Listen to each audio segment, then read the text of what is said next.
measured 5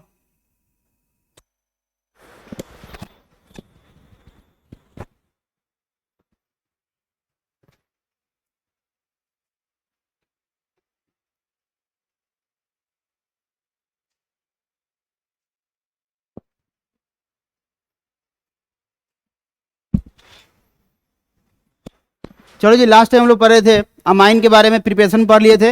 लिखेंगे chemical property of amine.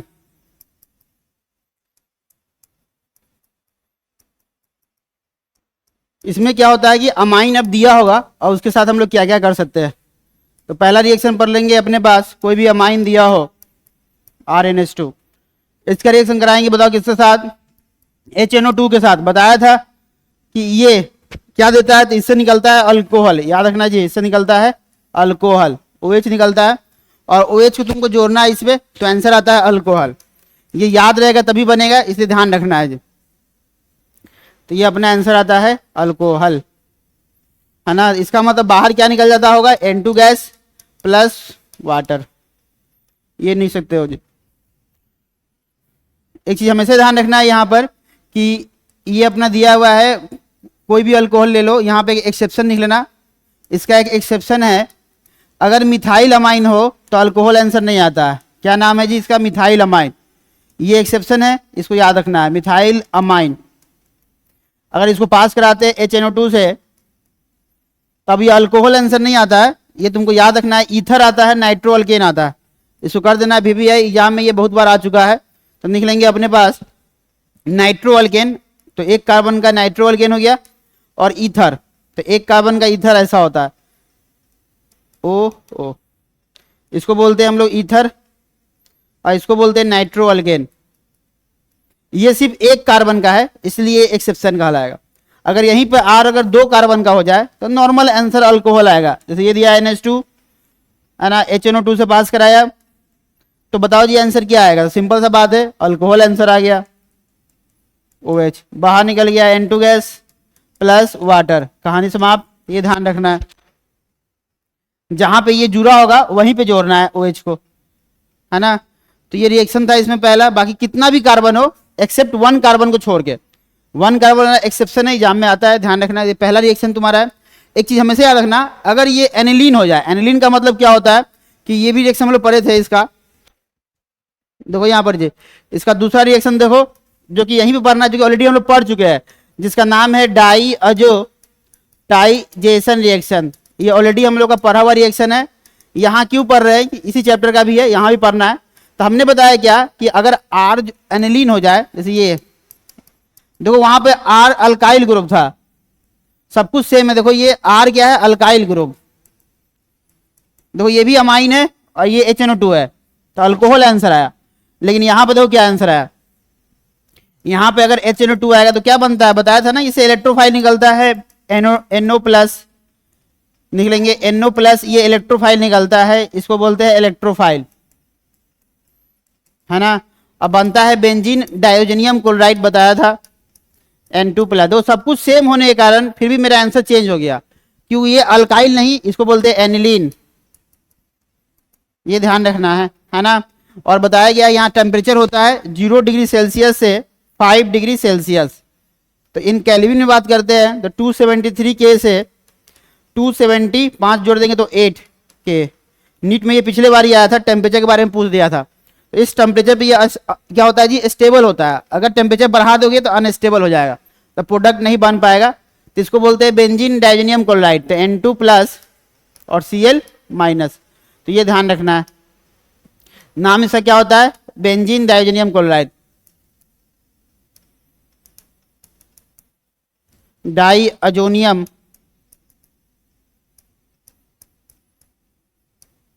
Chloride. तो ये बात ध्यान रखना है ना। आ जाओ, इसी में एप्लीकेशन, इसका सारा रिएक्शन पढ़ा हुआ है, दोबारा पढ़ना है, यहीं पे पढ़ना है। क्यों यहाँ पढ़ रहे हैं कि पहला बात ये अमाइन है, तो ये बना है नाइट्रोजन कंटेनिंग कंपाउंड है। एप्लीकेशन चले आओ इसका, तो एप्लीकेशन में याद करो 3 रिएक्शन पढ़े थे इसमें। पहला पढ़े थे हम लोग सैंडमियर रिएक्शन,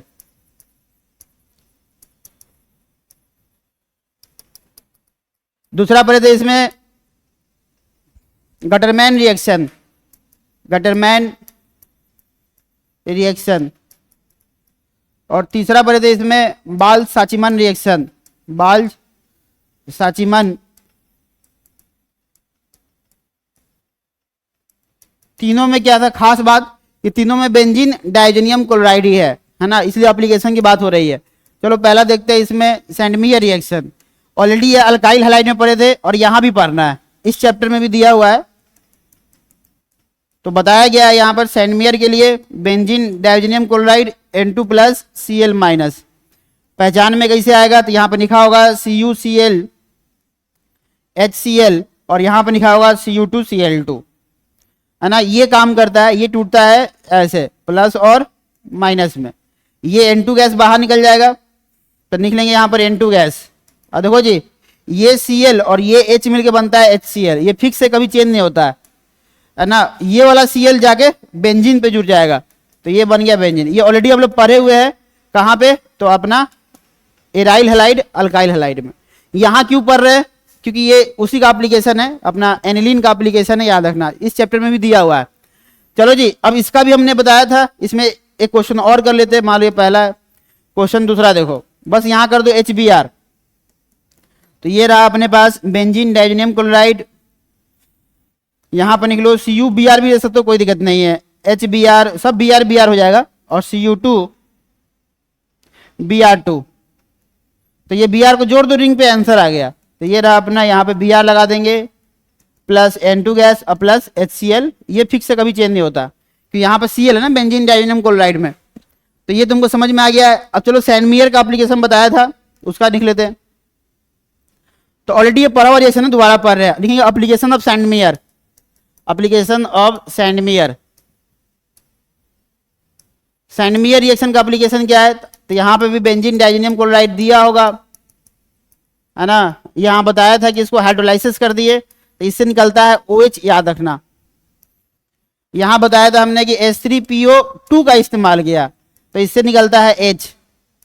अगर इसको 4 कर दिए, H3PO4 कर दिए, देखो यहाँ पे ऑक्सीजन बढ़ा दिए, तब निकलता है OH। फिर यहाँ बताया था CuCN HCN और Cu2CN का होल 2, तो इससे क्या निकलता है CN। CN जोड़ना होता है, ध्यान रखना। चलो सबको जोड़ के दिखाते हैं, अपना आंसर आ गया। तो कुछ नहीं करना है, OH को जोड़ दो रिंग पे, आंसर आ गया। ये सब याद रहेगा तभी बनेगा, प्लस N2 गैस और प्लस HCl, ये फिक्स से कभी चेंज नहीं होगा। इससे निकलता है H, तो बेंजीन पे H जोड़ दिए, ये जो निकल रहा है यहाँ जोड़ रहा है, जो निकल रहा है उसको याद रखो किससे क्या निकलता है ना। तो plus N2 gas plus HCl, इससे क्या निकलता है OH, तो फिर से अपना फेनॉल बन गया, plus N2 gas plus HCl, इससे क्या निकलता है, तो CN को जोड़ना है, तो ये रहा अपना बेंजीन पे CN लगा दो, प्लस ये सनाइड CN लगा देना है, plus N2 gas plus HCl, तो ये समाप्त होता है। आते हैं गटरमैन रिएक्शन, तो गटरमैन भी बहुत आसान है। ये सैंडमीयर का एप्लीकेशन तुम बोल सकते हो कि किससे क्या निकलता है, इससे भी क्वेश्चन एग्जाम में आता है, ध्यान रखना। देखो किसी में फेनॉल आंसर आ रहा है, किसी में बेंजीन आ रहा है, फेनॉल, और ये क्या है सनाइड है, तो मतलब यहाँ पे CN है तो सनाइड, क्योंकि इसको याद रखो, इससे OH निकलता है, इससे निकलता है H, इससे निकलता है OH, है ना। तो ये भी तुम्हारा होता है समाप्त। आगे निकलते हैं गटरमैन रिएक्शन, तो लिखेंगे, ये ऑलरेडी पढ़ा हुआ है, दोबारा पढ़ रहे हैं, बाकी तुम वहां से भी लिख सकते हो अल्काइल हैलाइड से। गटरमैन रिएक्शन ये क्या होता है जी, बस यहाँ पे क्या होता है, सब कुछ सेम होता है, कॉपर पाउडर का इस्तेमाल करते हैं, N2+ Cl-, यहाँ पे निकलेंगे कॉपर पाउडर, तो ये पाउडर फॉर्म में होता है, और यहाँ पे लिखा होता है HCl, काम ये करेगा, टूटेगा प्लस और माइनस में, है ना। बस जोड़ दो, आंसर आ गया। ये जाके रिंग पे जुड़ जाएगा, जैसे ही रिंग पे जोड़ दिए, बाकी ये तो फिक्स ही है, N2 गैस और प्लस HCl, है ना। बाकी इसमें एक क्वेश्चन और देख लो तो ज्यादा समझ में आ जाएगा। यहाँ पर N2+ Cl-, copper powder, copper powder तो समझ में आ गया कि अच्छा ये सैंडमीयर रिएक्शन क्या बोलते हैं, गटरमैन रिएक्शन है। और यहाँ पे लिखा होता है HBr, टूटेगा तो प्लस और माइनस में, ये जाके रिंग पे जुड़ जाएगा, तो ये मेरा आंसर आ गया। रिंग पे जोड़ दो Br, प्लस बाहर निकल गया N2 गैस प्लस HCl, ये अपना आंसर आ गया, है ना। तो ये भी तुम्हारा होता है समाप्त। तीसरा रिएक्शन लिखते हैं जिसका नाम है बाल्ज साचिमन रिएक्शन। चलो इसको देख लेते हैं क्या होता है, वो भी एक ही लाइन का है, ज्यादा दिक्कत है नहीं, है ना। तो copper powder example of Gattermann reaction, याद रखना। बाकी इसमें बताया था ना 3 नाम और होता है, Gattermann coach reaction, Gattermann aldehyde synthesis, जो कि पढ़ चुके हैं। चलो जी दिखेंगे बाल साचिमन रिएक्शन। तो बाल साचिमन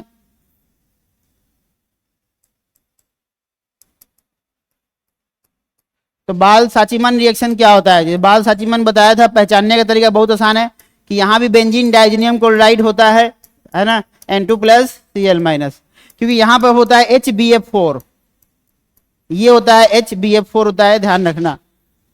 तो HBF4 होता है, इससे क्या निकलता है? तो इससे निकलता है F को जोड़ना होता है।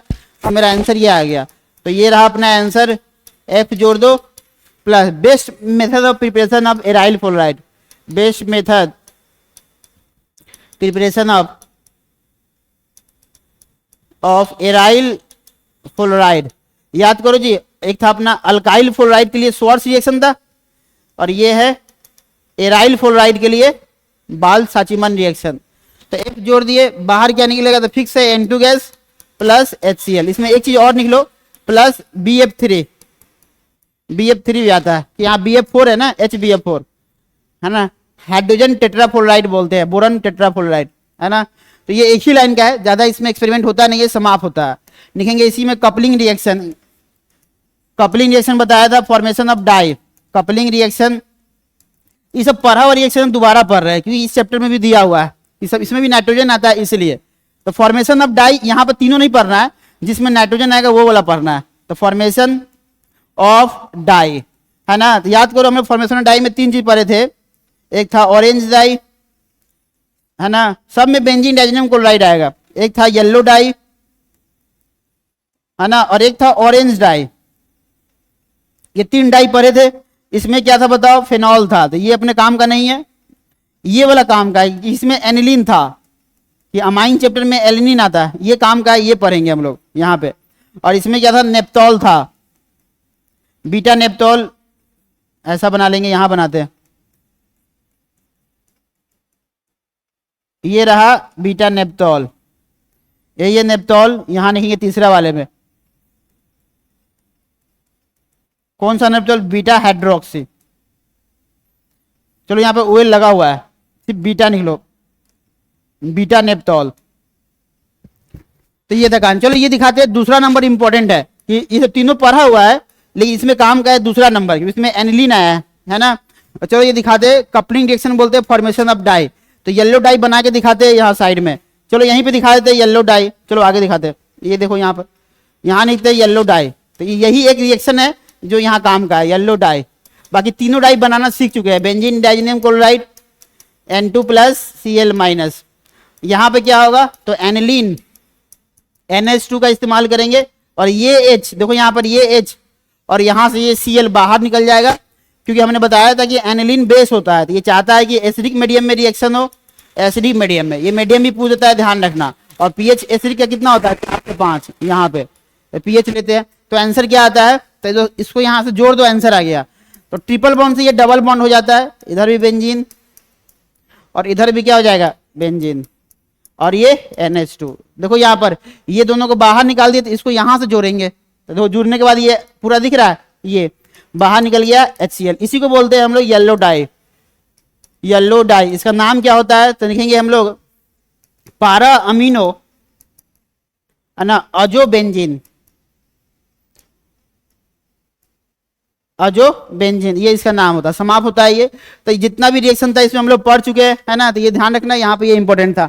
चलो जी आगे चलते हैं, दूसरा रिएक्शन लिखेंगे acetylation, acetylation reaction in amine. तो अमाइन में तुमको कराना है एसिटाइलेशन रिएक्शन।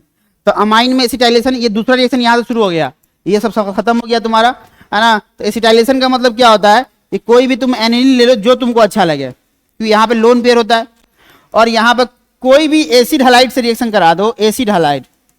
इसका 2 पार्ट है, ये ए पार्ट बता रहे है ना। तो दो आंसर क्या आता है? कुछ नहीं करना है, यहाँ से कट कर दो माइनस और प्लस में, और ये जाके यहाँ जुड़ेगा, यहाँ जुड़ेगा, ये जुड़ने के बाद ऐसा दिखेगा NC+O_R, और बाहर निकल गया HX, यहाँ पे जाके जुड़ता है, ये ध्यान रखना। तो जब यहाँ पे जुड़ जाएगा, इसी को बोलते हैं एसिटाइलेशन, इसी को क्या बोलते हैं? एसिटाइलेशन। फिर से बना देते हैं है ना, H दिखाने की जरूरत नहीं है, है ना, H तो हर जगह है, इसे दिखाने की जरूरत नहीं है। C double bond O R, यही एसिटाइलेशन जोड़ दिए, ध्यान रखना। इसका एक बी पार्ट देख लो कि अनहाइड्राइड का भी इस्तेमाल कर सकते हो, है ना। यहाँ पे ले लो NH2, ये रिएक्शन ऑलरेडी हम लोग फिनॉल में भी पढ़े थे और यहाँ भी पढ़ना है। यहाँ पर ले लो कोई भी अनहाइड्राइड जो तुमको अच्छा लगे। अनहाइड्राइड फंक्शनल ग्रुप ये होता है, इसको बोलते हैं अनहाइड्राइड। इसको भी तोड़ने आता है, जहां से मन करे वहां से तोड़ दो, ये टूटेगा तो माइनस और ये टूटेगा तो प्लस, उठा के जोड़ दो, आंसर आ गया। तो ये मेरा आंसर आ गया। तो जब भी एसिटाइलेशन की बात होती है तो दो रिएक्शन होता है, एक एसिड हैलाइड से और एक अनहाइड्राइड से। देखो ये अपना जुड़ गया, अब बाहर क्या निकल जाएगा, तो इधर वाला पार्ट से बनेगा कार्बोजेलिक एसिड, क्योंकि यहाँ पे HX और यहाँ पे कार्बोजेलिक एसिड, ये ध्यान रखना। चलो इस पे हम लोग क्वेश्चन कर लेते हैं, ज्यादा समझ में आएगा। इसी के बेसिस पे बैठा है, आगे रिएक्शन आएगा जिसका नाम है स्टोटेन-बाउमन रिएक्शन, जो कि ऑलरेडी पढ़ा हुआ है, फेनॉल में बताए थे, यहाँ भी पढ़ना है ना। एक क्वेश्चन देख लेते हैं, ज्यादा समझ में आएगा। जैसे मान लो अपने पास ये क्वेश्चन दिया है ना, बोला है क्या कि इसका रिएक्शन कराया इसके साथ, तो पहचान लिए कि एसिडिक मीडियम में से रिएक्शन होता है, तो पहचान लिए, बताओ क्या करेंगे, यहां से कट माइनस प्लस, इसको उठा के यहां जोड़ दो, अपना आंसर आ गया। तो ये अपना आंसर आ गया NC double bond O। Carbon कितना दिख रहा है, 3 कार्बन, ये रहा, बाहर निकल गया HBr, ये मेरा आंसर आ गया। एक क्वेश्चन और देख लो इसी पे, अनहाइड्राइड का इस्तेमाल कर लेते हैं, जैसे ये दिया है, और यहाँ पे जो तुमको अनहाइड्राइड अच्छा लगे वो ले सकते हो। साइमेट्रिक अनहाइड्राइड लेते तो कट कर देंगे, माइनस प्लस, उठा के यहाँ जोड़ दिए, आंसर आ गया। तो ये मेरा आंसर आ गया N, और यहाँ C double bond O carbon, और प्लस बाहर क्या निकल जाएगा, तो 2 कार्बन का कार्बोजेलिक एसिड, ये मेरा आंसर आ गया, है ना। ये भी तुम्हारा समझ में आ गया। आ जाओ तीसरा रिएक्शन जो कि ऑलरेडी पढ़ा हुआ है, स्टोटेन-बाउमन रिएक्शन।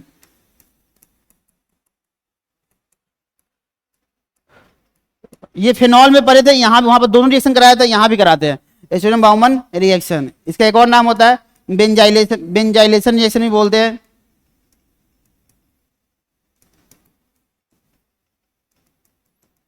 ये ऑलरेडी फिनॉल में पढ़ा हुआ है, दोबारा पढ़ रहे हैं, तो वहां पर दोनों में रिएक्शन कराए थे। फिलहाल यहाँ वहां फिनॉल था तो यहाँ पर एनिलीन ले लेना है। यहाँ बताया था कि कोई भी बेंजोनाइल क्लोराइड, इसलिए नाम पड़ा है बेंजोनाइलेशन रिएक्शन। तो बेंजोनाइल क्लोराइड ऐसा होता है जी, ये निकलो, यहाँ पर नाम इसका होता है बेंजोनाइल क्लोराइड।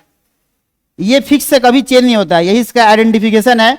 जब भी ये नाम आएगा तो ये फिक्स है, ये इससे जाना जाता है कि फिनॉल या एनिलीन का इस्तेमाल कर सकते हो। निकालना यहाँ से Cl और यहाँ से H निकाल दो, जोड़ दो, आंसर आ गया। क्योंकि ये किसमें होता है रिएक्शन, तो यहाँ भी नहीं सकते हो, एसिडिक मीडियम में, है ना। कर दिए तो यहाँ पे आंसर आ गया अपना, है ना। यहाँ पे एसिडिक नंबर दिखना चाहिए, बेसिक नहीं ना, बेस में होता है NaOH, बेसिक मीडियम में रिएक्शन होता है। तो देखो ये क्या आंसर आता है, तो NHC डबल बॉन्ड O, ये रहा, यही बेंजोनाइलेशन कर दिए, अब बाहर निकल गया HCl, यहाँ पर जोड़ दिए जाकर, है ना, ध्यान रखना। ये पूरा यूनिट जाके जुड़ गया, कहाँ जुड़ गया, N पे, है ना। तो इसी तरह काम कर रहा है, कुछ भी नया नहीं है ना। इसका A पार्ट है, इसका B पार्ट हमने फिनॉल में बताया था, वो भी निकले थे, है ना। इसको भी स्टोटेन-बाउमन बोलते हैं और बेंजोनाइजेशन बोलते हैं। ये रहा, B पार्ट में फिनॉल का इस्तेमाल कर लो, आंसर सेम आने वाला है। तो B पार्ट में निकलेंगे फिनॉल, तो फिनॉल का इस्तेमाल करेंगे तो भी मेरा आंसर चेंज नहीं होगा। तो यहाँ निकलेंगे Cl डबल बॉन्ड O, ये रहा, इसको बोलते हैं बेंजोनाइल क्लोराइड।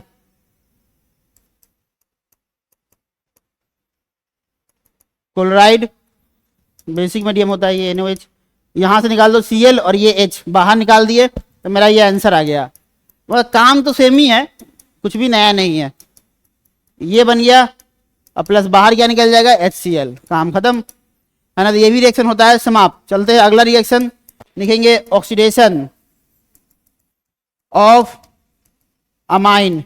तो अमाइन क्या करना है, ऑक्सीडेशन। जब भी कोई अमाइन है उसका कर दिए ऑक्सीडेशन, तो पहले ये स्टेप बाय स्टेप याद रखो। तो ये ऐसा दिखता है NOH, फिर कर दिए ऑक्सीडेशन तो NO, फिर कर दिए ऑक्सीडेशन तो RNO2, यहां पे जाकर रुकता है, ये ध्यान रखना।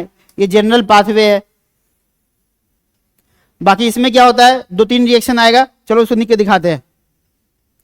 ऐसे मान लो अपने पास अगर 1 डिग्री अमाइन दिखे, 1 डिग्री अमाइन जब भी तुमको दिखे और इसका ऑक्सीडेशन करेंगे तो ये अपना आंसर क्या देता है। तो 1 डिग्री अमाइन का जब भी ऑक्सीडेशन करोगे तो R, है ना। और यहां पर निकलना कि ये ज्यादातर देता है क्या है, R के साथ NOH लगा दो, ये आंसर देता है ना। देखो एक बार ऑक्सीडेशन किया तो ये दे देता है, तो निकलेंगे।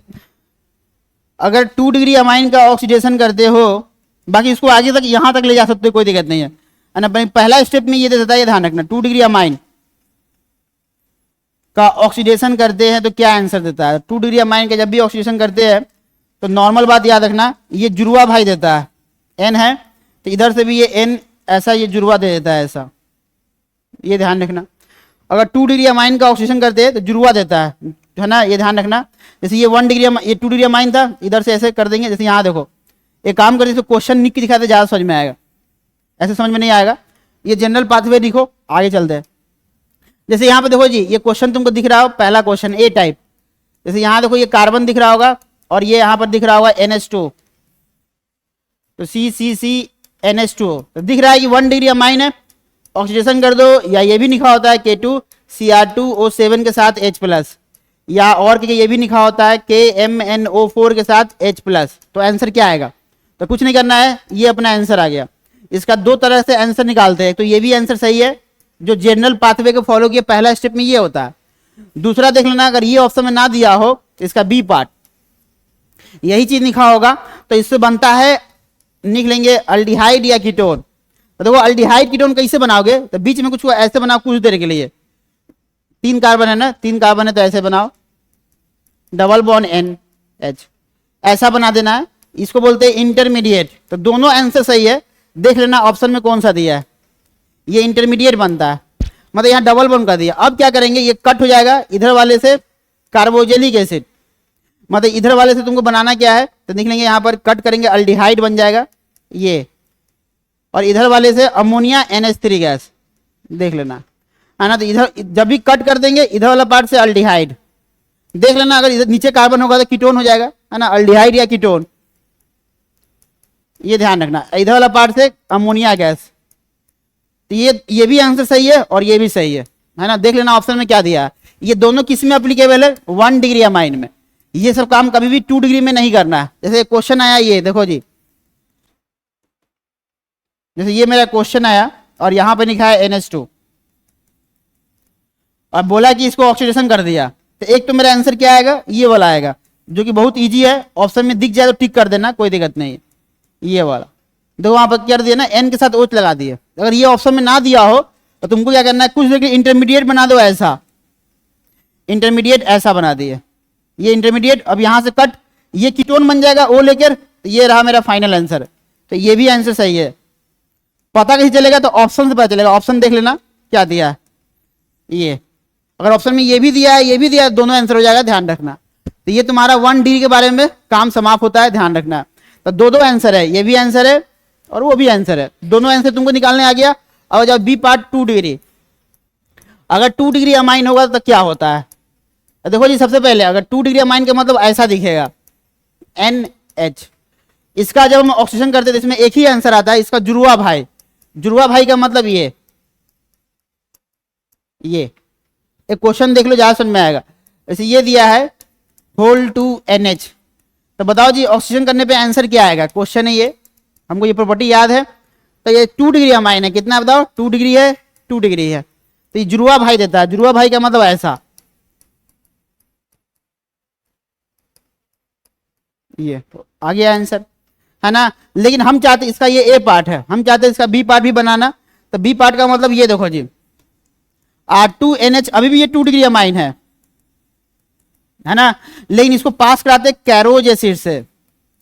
कैरोज एसिड स्पेशल रिएजेंट है जिसका फार्मूला ये होता है H2SO5।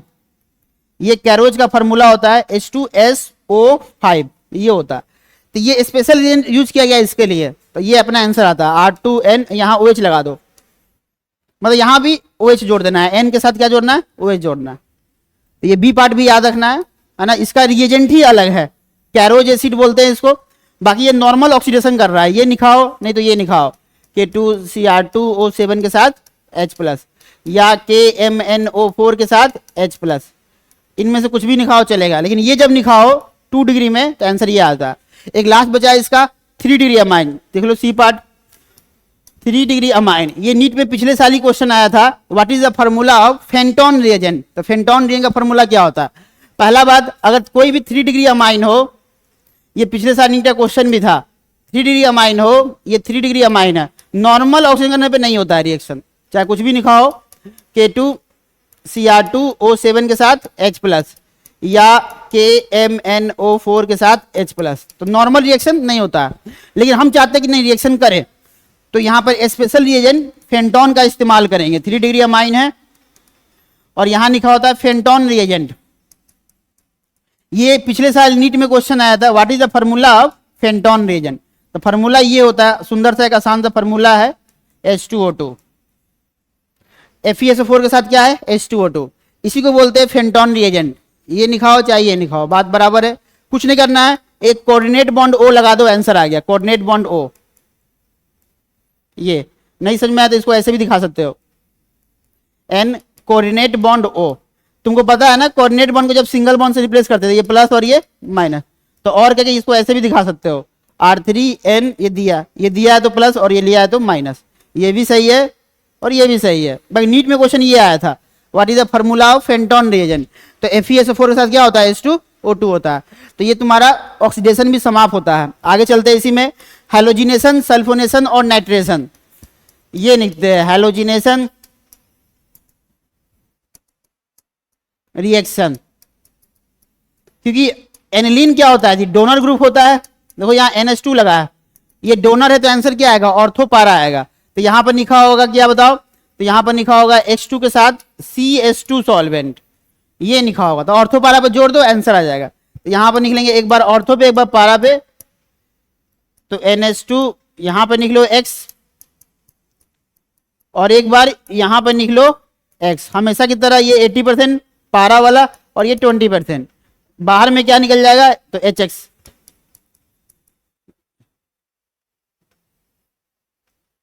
HX ये अपना आंसर चलाएगा, है ना। कभी कभी इसका ये A पार्ट है, B पार्ट भी देख लो, कभी कभी क्या होता है ना कि इस पार्ट को ऑक्युपाई कर देता है। जैसे ये देखो, बोला क्या कि इसको रिएक्शन कराया एसिड हैलाइड से, तो आंसर आया A।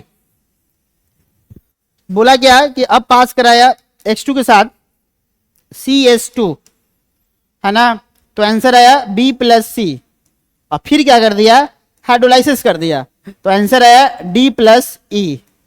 तो बताओ D+E क्या होगा। सबसे पहले क्या करना है, ये रिएक्शन पढ़े हैं, याद करो, कट माइनस प्लस जाके यहां जुड़ जाएगा, तो A मेरा ऐसा दिखेगा, NC⋅O और ये हो जाएगा R।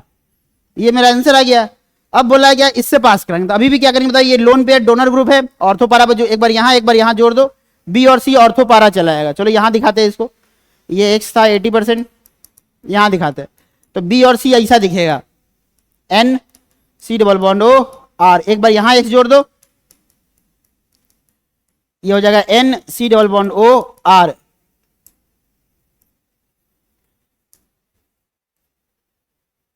है ना, तो ये R है, ध्यान रखना। एक बार X कहां चल जाएगा, पारा पे। अब इसको हाइड्रोलाइसिस कर दिया, तो यहां से फिर से कट, अब फिर से ये वापस चल जाएगा, यहां पे OH यहां पे H दे देंगे, तो ये मेरा आंसर आ गया। फिर से एनिलीन आ जाएगा, NH2 और ये X, फिर यहां निकलेंगे NH2 और ये X प्लस, ये टूट के जब बाहर निकलेगा तो कार्बोजेलिक एसिड, तो RC⋅OH। तो ये नीट का बहुत फेवरेट है, इस तरह क्वेश्चन खूब आता है।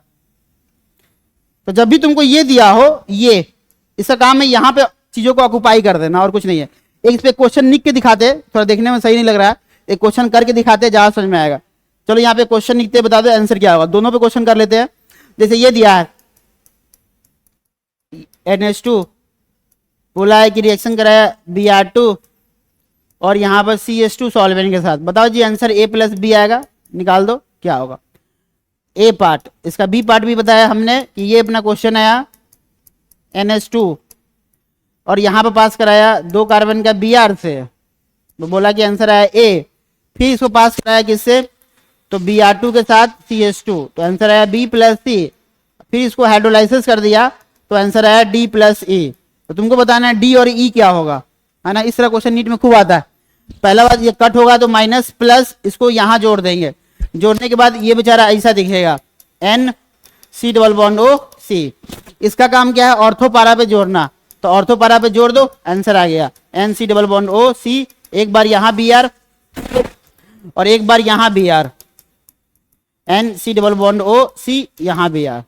अब क्या करेंगे बताओ, हाइड्रोलाइसिस करेंगे तो यहां से कट, ये H ले लेगा और ये OH ले लेगा, तो OH लेके कार्बोजेनिक एसिड और H लेके अमोनिया, तो ये बन जाएगा अपना फिर से एनिलीन बन जाएगा, ये Br और ये भी हो जाएगा अपने पास NH2 और ये Br। हमेशा की तरह जो होता है पारा 80% और ये 20%, बाहर क्या निकल जाएगा, तो ये टूट के जो बाहर आया है 2 कार्बन का कार्बोजेनिक एसिड, तो 2 कार्बन का हमने कार्बोजेनिक एसिड बना लिया, ये मेरा आंसर आ गया। तो चीजें होता है ये समाप्त, है ना। तो ये हाइड्रोजनेशन रिएक्शन तुमको समझ में आ गया है ना। आते हैं नाइट्रेशन, है ना, तो यहाँ तक कंप्लीट, आगे चलते हैं, लिखेंगे अगला रिएक्शन इसका जो भी है नंबर देख लेना, नाइट्रेशन रिएक्शन। नाइट्रेशन को कर दो VBI, ये जब भी एग्जाम में आता है तो बच्चे गलती कर देते हैं, मोस्ट इंपॉर्टेंट, है ना। इसमें क्या होता है देखो जी, या तो एक्सेप्टर होगा तो मेटा बनेगा और डोनर होगा तो ऑर्थो पारा बनेगा, लेकिन ये इकलौता यही है जो ऑर्थो मेटा पारा तीनों बनता है, और उसका परसेंटेज याद रखना है, ऑर्थो मेटा पारा तीनों बनता है इसमें, इसलिए नीट के लिए बहुत इंपॉर्टेंट हो जाता है। तो यहां पर ले लो एनिलीन, नाइट्रेशन में जाहिर सी बात है कि HNO3 के साथ H2SO4, रूल को ये ब्रेक करता है, एक्सेप्शन बोल सकते हो, ध्यान रखना कि डोनर ग्रुप है तो ऑर्थो पारा आंसर आना चाहिए, लेकिन नहीं, इससे क्या निकलेगा NO2 प्लस। कहां कहां जोड़ना है बताओ, तो ऑर्थो मेटा पारा सब पे जोड़ दो, आंसर आ गया। तो NH2 यहां भी जुड़ेगा NO2, NH2 यहां भी जुड़ेगा NH2, और 3 आंसर आता है इसमें, NH2 और यहां भी जुड़ेगा NH2, यानी कि ये ऑर्थो है, ये मेटा है और ये पारा है। तो पहली बार एक ऐसा कंपाउंड आया है जिसमें 3 आंसर आया, जो कि ऐसा होता नहीं है, ये सिर्फ एनिलीन में होता है, बाकी कहीं नहीं होता, क्योंकि एनिलीन क्या होता है, ये स्ट्रॉन्ग बेस और स्ट्रॉन्ग एसिड का रिएक्शन होता है, इस कारण से यहाँ पर तीनों बनता है। परसेंटेज याद रखना कि परसेंटेज पारा का जो होता है यहाँ पर कितना होता है, तो जी 51%, और मेटा जीत जाता है, मेटा 47%, तो कि दोनों को जोड़ो कितना हो गया 48%, 98%, ये बेचारा 2% होता है, तो हो गया 100%। यानी कि सबसे ज्यादा परसेंटेज किसका पाया गया, मेजोरिटी ऑर्डर की बात करें तो परसेंटेज के बारे में बात करें, सबसे ज्यादा पाया गया है पारा में, फिर मेटा में, और ऑर्थो लास्ट में चला गया जो कि 2% है। तो ये याद रखना, ये याद करने वाली बातें हैं। तो ये भी तुम्हारा रिएक्शन होता है समाप्त। आगे चलते हैं, अगर यहाँ पे एक ऑक्सीजन कम कर दिया, HNO2 कर दिया, तो तुमको यहाँ पर NO जोड़ देना, है ना, बाकी वो आउट ऑफ सिलेबस है। आगे चलते हैं, इसमें लिखेंगे सल्फोनेशन। सल्फोनेशन के बारे में जान लेते हैं क्या होता है। तो सल्फोनेशन भी बहुत आसान है, ये एनिलीन है तो जाहिर सी बात है ऑर्थो पारा आंसर आएगा, कहानी खत्म। सिर्फ वो नाइट्रेशन में ऐसा काम हुआ था, बाकी कहीं नहीं होता है। निकलेंगे कंसंट्रेटेड H2SO4, क्या निकलेगा, या कभी कभी ऐसे भी निकलता है जी, dilute H2SO4 plus concentrated H2SO, दो बार नहीं देता है, तो उससे कोई फर्क नहीं पड़ने वाला है। या और निकले फूमिंग,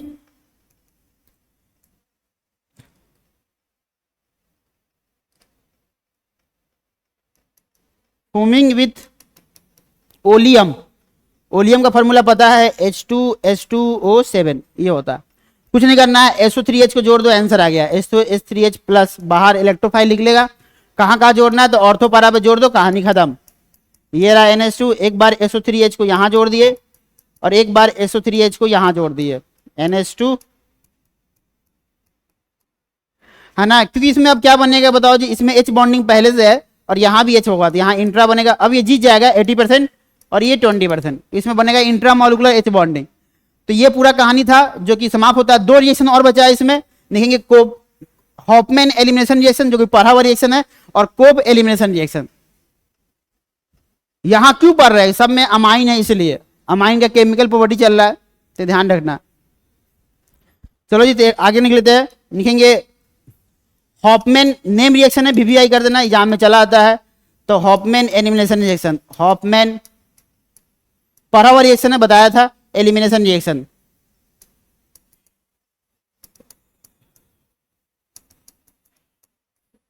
है ना, ये कैसे बनता है बताओ, तो from tertiary amine, from tertiary नहीं क्वाटरनरी, 4 डिग्री अमाइन लिख लेते हैं, 4 डिग्री अमाइन से बनता है। है ना। अगर 4 डिग्री अमाइन नहीं दिया तो बना लो। रिएजेंट कैसे पहचान में आएगा, तो रिएजेंट पहचान में आता है, रीएजेंट कैसे पहचान में आएगा, तो यहां लिखा होगा Ag2O, मॉइस्ट Ag2O लिखा होता है और साथ में हीट कर दे, तो समझ जाना कि हॉफमैन एलिमिनेशन आ चुका है। कैसे काम करता है, अगर मान लो कि मेरे पास अगर 4 डिग्री अमाइन नहीं है तो तुम पहले अमाइन बना लो। इसको 3 मोल से पास कराया CH3Br से, इससे तो टूटेगा, तो पता ही है ना, माइनस प्लस में टूटेगा। 3 बार यहां जोड़ दो ताकि ये 4 डिग्री बन जाए, 1 2 3, जब भी ये ऐसा बन जाएगा बाहर निकल जाएगा Br माइनस। देखो ये 4 डिग्री अमाइन बन चुका है ना। अब करना क्या है बताओ, इस रीजन से पास करा दो, डायरेक्ट आंसर बताते। पहला बात यहां लिखेंगे मॉइस्ट Ag2O और दूसरा लिखना है हीट। अगर तुम मॉइस्ट से पास कराते हो तो बोले थे ना इससे निकलता है OH, तो कुछ नहीं, OH को यहां कर दो, कोई मतलब नहीं है, तो वही कॉम्प्लेक्स दिखेगा, 4 कार्बन दिखेगा +4 और बगल में OH माइनस, यानी कि Br माइनस वो बाहर कर दिया ये। अब जब हीट करेंगे तो मेरा आंसर क्या आएगा, तो हीट करने पे बताओ क्या आंसर आएगा, तो जो कम से कम कार्बन होना चाहिए कि डबल बॉन्ड बन जाए, है ना। तो यहां पे निकलो लेस नंबर ऑफ कार्बन है ना, that less number of carbon gives possible double bond, कम से कम डबल बॉन्ड बन जाए, C डबल बॉन्ड C, है ना। एंड क्या होना चाहिए, डबल बॉन्ड क्या होना चाहिए, less number of hyper H, जितना कम से कम हाइपर एच होगा उतना ही ये मेजर कहलाता है 80%, उल्टा काम करता है, ये ध्यान रखना। डबल बॉन्ड बन जाना चाहिए और कम से कम एच होना चाहिए। तो देखो यहां तो एक ही पॉसिबिलिटी है, यहां से कट कर दो, तो ये डबल बॉन्ड 2 कार्बन का और प्लस जो दिख रहा है ये उतना बना दो N, और 3 कार्बन दिख रहा है, यही मेरा आंसर आ गया। यही अल्कीन देता है, क्या देता है जी, अल्कीन, क्योंकि एलिमिनेशन का मतलब ही होता है डबल बॉन्ड, तो आंसर क्या देता है, अल्कीन देता है। तो 4 डिग्री अमाइन रिएजेंट इससे पास किया तो आंसर क्या देगा, अल्कीन। जब भी तुमको ये सब लिखा हो डायरेक्ट ये आंसर लिखना, डबल बॉन्ड, इसमें तो एक ही डबल बॉन्ड बना है। एक क्वेश्चन और करते हैं जिसमें 2 बनेगा, तो बताना है मेजर कौन होगा माइनर कौन होगा। जैसे ये क्वेश्चन आया, देखो ये आया NH2, तो बोला क्या कि पहला इसको पास करा दिया 3 मोल, किससे, तो CH3Br से, तो आंसर आया A। अब तुम डायरेक्ट आंसर बता दो, बोला कि इसको पास कराया मॉइस्ट Ag2O से पास कराया और दूसरा हीट कर दिया, डायरेक्ट आंसर बताओ क्या होगा। कुछ नहीं करना है, इसको यहां पर 3 बार जोड़ दो तो ये दिख रहा होगा, 1 2 3 बार जोड़ दिए तो प्लस, अब बगल में क्या हो जाएगा, Br माइनस। डायरेक्ट आंसर बताना है, तो देखो डबल बॉन्ड बनेगा इसी वाले कार्बन से, यहां से कट, तो +4 कुछ देर के लिए दिखा दो, और जहां प्लस है वहीं पे डबल बॉन्ड, यहीं पे डबल बॉन्ड देना है। और बाहर तुमको दिख रहा होगा N पे 3 कार्बन, 1 2 3, ये अपना हो गया। डबल बॉन्ड प्लस पे देना है, तो एक बार यहां एक बार नीचे दे सकते हैं, तो ये 2 डबल बॉन्ड की पॉसिबिलिटी है, एक बार यहां पे और एक बार नीचे में। तो बताओ इन दोनों में मेजर कौन कहलाएगा। इसमें हाइपर एच कितना दिख रहा है, 2H दिख रहा है, और इसमें हाइपर कितना दिख रहा है, 3 3 6H दिख रहा है। हाइपर मतलब जस्ट बगल वाले कार्बन, डबल के जस्ट बगल वाले कार्बन पे 3 3 6 दिख रहा है, कम से कम H होना चाहिए, इसलिए ये 80% कहलाएगा। जितना माइनर होगा उतना परसेंटेज ज्यादा होगा, ये ध्यान रखना, कि ये उल्टा बोलता है, ध्यान रखना। तो तुमको ये भी बनाने आ गया। इसका एक भाई भी है जिसका नाम है कोप एलिमिनेशन रिएक्शन, तो लिखेंगे कोप एलिमिनेशन। यहां क्यों पढ़ रहे हैं, कि इसमें भी क्या है बताओ, नाइट्रोजन है, अमाइन है, इसलिए इसी चैप्टर में पढ़ना है। तो कोप एलिमिनेशन क्या बोलता है कि 3 डिग्री अमाइन ऑक्साइड होना चाहिए, क्या होना चाहिए, अमाइन ऑक्साइड, तभी ये काम कर पाएगा, नहीं तो नहीं कर पाएगा। दूसरा यहां पे क्या निकलेंगे, रिएजेंट का नाम क्या होता है, कैसे पहचान में आएगा, तो रिएजेंट इसका होता है, लिखेंगे H2O2 के साथ हीट करते हैं, ये इसका रिएजेंट होता है। H2O2 के साथ क्या करते हैं, हीट करते हैं। चलो जी, तो एक बार काम कर लेते हैं। मान लो कि मेरे पास अगर 3 डिग्री अमाइन ना दिया हो तो अपन बनाएंगे 3 डिग्री अमाइन ऑक्साइड कैसे बनता है, देखो। तो अब इसको 2 मोल से पास कराओ, 2 मोल CH3Br से पास करा, ताकि ये 2 बार यहां पर जोड़ दे। अगर 2 बार यहां पर जोड़ेंगे तो ऐसा दिखेगा, कभी कभी ये डायरेक्ट दिया होता है, तो टेंशन नहीं लेना है। तो ये 2 बार जोड़ेंगे, जब भी नाइट्रोजन 3 बॉन्ड बनाएगा तो लोन पेयर दिखता है यहाँ पे, ये हो गया कहानी।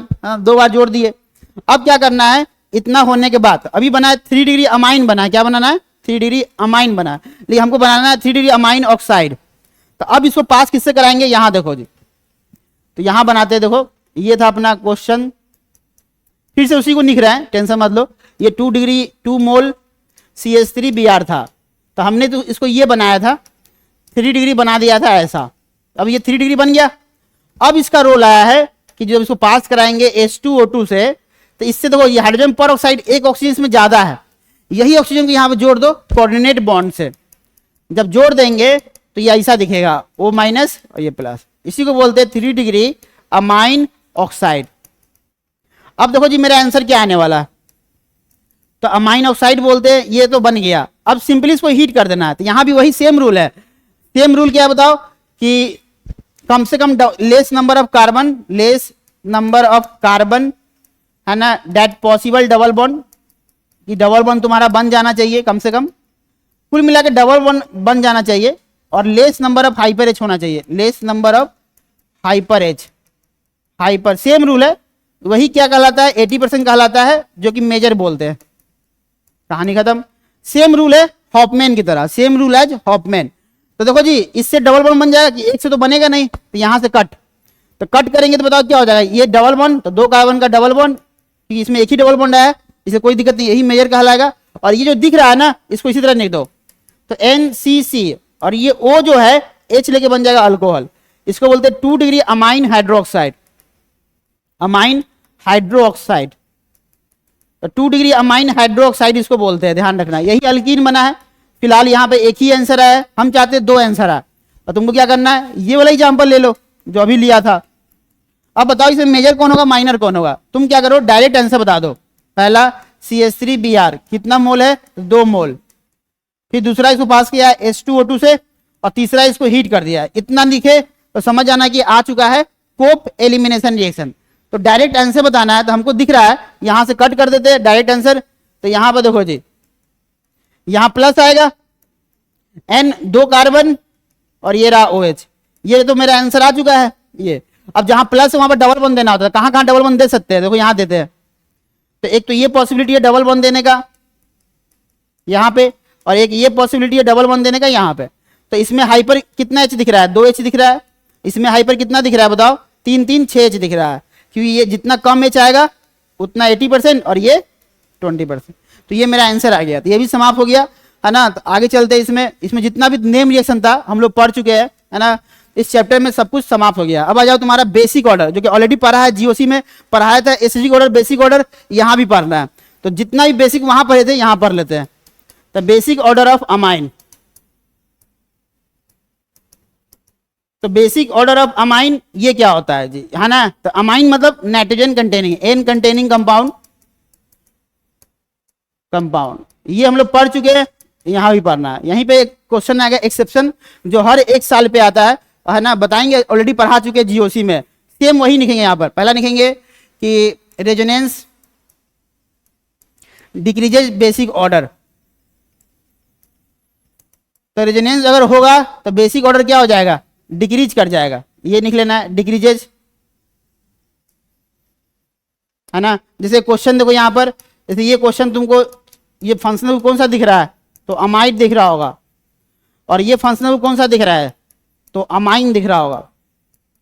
अमाइन देखो यहाँ लोन पेयर है, और यहाँ भी लोन पेयर है ना। तो देखो क्या होता है, रेजोनेंस कर रहा है, पाई सिंगल लोन पेयर, यहाँ रेजोनेंस हो रहा है ना। इसलिए यहाँ पर निकलो फर्स्ट है, ये सेकेंड है।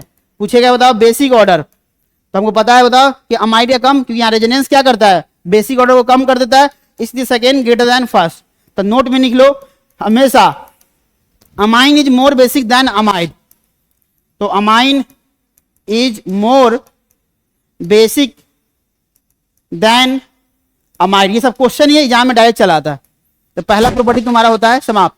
दूसरा लिखेंगे कि localise lone pair is more basic than delocalise, इसी को बोलते हैं delocalise lone pair, delocalise lone pair भी बोलते हैं। रेजोनेंस होगा तो लोन पेयर डी लोकलाइज हो गया, ये रेजोनेंस कर रहा है नहीं कर रहा है, इसको लोकलाइज बोलते हैं, है ना। ये इसका दूसरा पॉइंट है। बाकी समझ में एग्जाम्पल तो यही रहेगा, बस पॉइंट निकलेंगे। Delocalise lone pair is more basic than, दूसरा पॉइंट, सेम एग्जाम्पल निकलो, कुछ भी नया नहीं है ना। चलो इसमें एग्जाम्पल हम दूसरा ले लेते हैं, थोड़ा अच्छा लगेगा।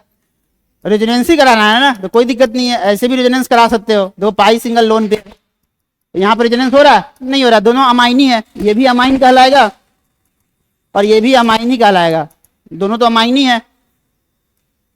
लेकिन इसको बोलेंगे डी लोकलाइज लोन पेयर, क्योंकि ये रेजोनेंस कर रहा है, क्या कर रहा है? रेजोनेंस। इसको बोलेंगे लोकलाइज लोन पेयर, क्योंकि ये रेजोनेंस नहीं कर रहा है। पूछा है बेसिक ऑर्डर, तो अब क्या बताओ? Second greater than first. तो नोट में निकलेंगे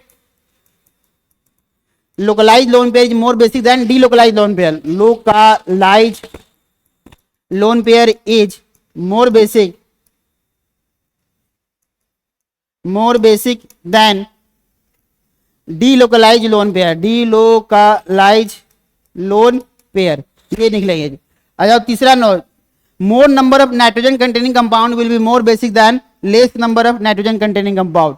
मोर number of nitrogen containing compound will be more basic then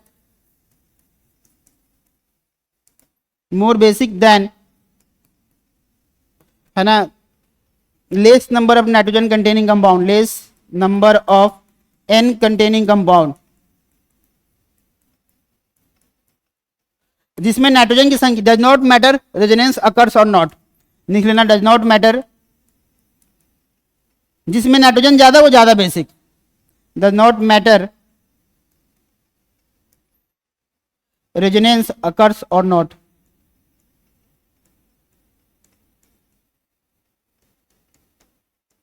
जब नाइट्रोजन सेम होगा, बराबर होगा, तब देखना है रेजोनेंस हो रहा है कि नहीं हो रहा। चलो इसमें हम क्वेश्चन करके दिखाते हैं, ज्यादा समझ में आएगा। एक क्वेश्चन देखो यहां पर, जैसे ये लिखा है,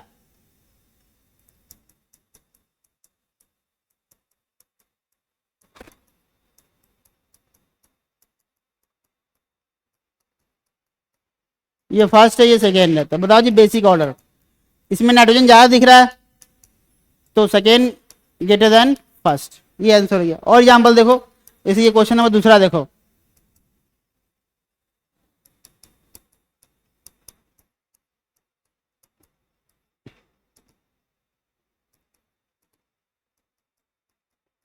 दो यहाँ रेजोनेंस हो रहा है, यहाँ भी रेजोनेंस हो रहा है, लेकिन मैटर ही नहीं करता है। ये बोलता है कि मेरे पास 2 नाइट्रोजन है, ये बोलता है मेरे पास 3 नाइट्रोजन है, इसलिए ज्यादा बेसिक ये होगा। तो ये फर्स्ट है, ये सेकेंड है, तो बेसिक ऑर्डर पूछा है तो निकलेंगे सेकेंड ग्रेटर देन फर्स्ट, ये निकल लेना है ना। आगे चलते हैं कि ring containing nitrogen is more effective than outside nitrogen. Ring containing nitrogen will be more effective, more basic नहीं बोल रहा, मोर इफेक्टिव बोल रहा, क्योंकि यहां पर तुमको सेंस देखना होगा रेजोनेंस कर रहा है कि नहीं कर रहा। इफेक्टिव देन आउटसाइड नाइट्रोजन, ये ध्यान रखना है ना। जब भी तुम ये कॉन्सेप्ट लगाते हो, यहां पे एक्सेप्शन है, याद रखना ये वाला, इसी में जो क्वेश्चन कराया है ना, ये वाला मोर number of nitrogen more basic होता है लेस नंबर से, बस एक क्वेश्चन निकलो, ये एक्सेप्शन होता है, इसको याद रखना। यहां पर रूल ब्रेक कर जाता है। ये वाला जब क्वेश्चन चले आए, ये तुम्हारे दिया होगा, बहुत सारे बुक में भी दिया होगा ये। तो इसमें नाइट्रोजन 2 दिख रहा है, इसमें 1 दिख रहा है, तो फर्स्ट और सेकेंड में बताना है बेसिक ऑर्डर ज्यादा किसका होगा। तो फर्स्ट का ज्यादा होता है सेकेंड से, क्योंकि ये जो है ना यहाँ पर माइनस आई की तरह काम करता है। अब तुम बोलो सर इसमें भी काम करना चाहिए, ऐसा नहीं है, ये जब भी आएगा तो इसी तरह आएगा, सिर्फ यही दोनों फिगर दिखना चाहिए। एक्सेप्शन है, याद रखना, यहाँ रूल ब्रेक कर जाता है, क्योंकि यहाँ पे ये माइनस आई काम करेगा, क्योंकि बेसिक में माइनस आई घटाएगा, प्लस आई बढ़ाएगा। एक्सेप्शन है यहाँ पे, ये याद रखना। बाकी सब में ज्यादा बेसिक, वो याद रखना एक्सेप्शन वाला। बाकी यहाँ लिखा है कि ring containing more effective than outside nitrogen, इस पे क्वेश्चन कर लेते हैं। जैसे देखो जी, इसमें भी एक ही नाइट्रोजन है और इसमें भी एक ही नाइट्रोजन है ना, ये फर्स्ट है, ये सेकेंड है, इसका भी लोन पेयर लोकलाइज है, इसका भी लोन पेयर लोकलाइज है, तो ज्यादा बेसिक कौन होगा? तो देखो जी मोर इफेक्टिव, ये लोकलाइज लोन पेयर, ये भी लोकलाइज, दोनों में रेजोनेंस नहीं हो रहा, ज्यादा इफेक्टिव ये हुआ, ये ज्यादा बेसिक हुआ, तो फर्स्ट ग्रेटर देन सेकेंड, ये हो गया बेसिक ऑर्डर निकलेंगे। इसमें एक और क्वेश्चन लिखते हैं, ज्यादा समझ में आएगा, है ना, ये ध्यान रखना। एक और क्वेश्चन लिखेंगे, ज्यादा समझ में आएगा। ये ए पार्ट है, इसका बी पार्ट देखो। जैसे मान लो कि ये भी नाइट्रोजन एक ही है और ये भी नाइट्रोजन एक ही है, ये है ना, तो फर्स्ट और सेकेंड में पूछा है कि बताओ बेसिक ऑर्डर ज्यादा क्या होगा। चलो इसमें ज्यादा नहीं देते हैं, एक ही दो, कोई दिक्कत नहीं है, एक ही पाई बन दो, ज्यादा समझ में आएगा। ये है ना, देखो ये रेजोनेंस कर रहा है और ये भी क्या कर रहा है, रेजोनेंस, ये भी कर रहा है रेजोनेंस। तो इन दोनों में ज्यादा इफेक्टिव कौन होता है, ये पावरफुल रेजोनेंस लास्ट में जाएगा। तो ये थोड़ा वीकर हो गया रेजोनेंस, कि रेजोनेंस ज्यादा होगा तो कम बेसिक होता है। ये मेरा आंसर हो गया, क्योंकि ये पावरफुल रेजोनेंस हो गया ना, पावरफुल रेजोनेंस कि ज्यादा इफेक्टिव होता है, इसलिए सेंस इसमें रेजोनेंस का आ रहा है, इसलिए ध्यान रखना। तो ये भी तुमको समझ में आ गया। आगे चलते हैं, लिखेंगे नोट में कि बेसिक ऑर्डर जब भी निकालना हो तो directly proportional plus I effect, inversely proportional minus I effect, याद रखना। यानी कि डोनर ग्रुप बढ़ाएगा, डोनर है ये क्या है, एक्सेप्टर है ना। तो नोट में लिखना डोनर इंक्रीजेज बेसिक ऑर्डर, बढ़ाएगा, एक्सेप्टर क्या करेगा, डिक्रीजेज बेसिक ऑर्डर को डिक्रीज करेगा, है ना। तो बेसिक को ये मान लो कि ये डोनर बढ़ेगा तो बेसिक बढ़ेगा। यहां पर निकलो, अगर एक्सेप्टर ग्रुप आ गया, एक्सेप्टर बढ़ रहा है तो बेसिक ऑर्डर क्या हो जाएगा, घट जाएगा। यही बात हुआ, ध्यान रखना। तो यहां तो कोई दिक्कत, ये काम एक क्वेश्चन करके दिखाते हैं। जैसे ये क्वेश्चन दिया है, उसमें भी निकलो बेसिक ऑर्डर का जनरल ऑर्डर, सबसे ज्यादा 3 डिग्री का होता है, 2 डिग्री का, 1 डिग्री का, सबसे लास्ट में 0 डिग्री का। या तो क्वेश्चन में नथिंग, कुछ भी नहीं लिखा हो, है ना, कुछ भी नहीं लिखा हो, नथिंग मतलब कुछ नहीं लिखा हो तो भी इसको फॉलो करना है, या गैसियस स्टेट लिखा हो तो भी इसी को फॉलो करना है। गैसियस स्टेट लिखा हो, कुछ नहीं लिखा हो, या तो गैसियस लिखा हो, नथिंग लिखा हो, ये नथिंग मतलब कुछ नहीं लिखा हो तो भी इसी को फॉलो करना है, और गैसियस लिखा हो तो भी इसी को फॉलो करना है। चलो इस पे क्वेश्चन करके दिखाते हैं, ज्यादा समझ में आएगा। जैसे ये दिया हुआ है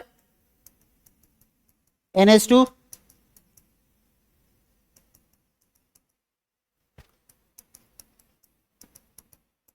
ये तो तुमको दिख रहा है कुछ नहीं लिखा है, या यहां लिख लो गैसियस स्टेट, तो भी मेरा आंसर क्या आएगा, सेम ही आएगा। ये 1 डिग्री अमाइन है, ये 2 डिग्री अमाइन है, और ये 3 डिग्री अमाइन है। तो बेसिक ऑर्डर निकल के चला आया थर्ड, सेकेंड, फर्स्ट। ये मेरा आंसर आ गया, ये थर्ड था, ये सेकेंड था, ये फर्स्ट था। इस तरह सॉल्व कर लेंगे, है ना। किसी में भी बताओ रेजोनेंस हो रहा है, नहीं हो रहा है, रेजोनेंस हो रहा है, नहीं हो रहा है, रेजोनेंस हो रहा है, नहीं हो रहा है। एक ये क्वेश्चन देखो, इसको बोलते हैं हम लोग पैरिडीन, ये नीट में क्वेश्चन आया हुआ है, पैरिडीन बोलते हैं, है ना। तो देखो जी, और एक ये तुमको दिख रहा है,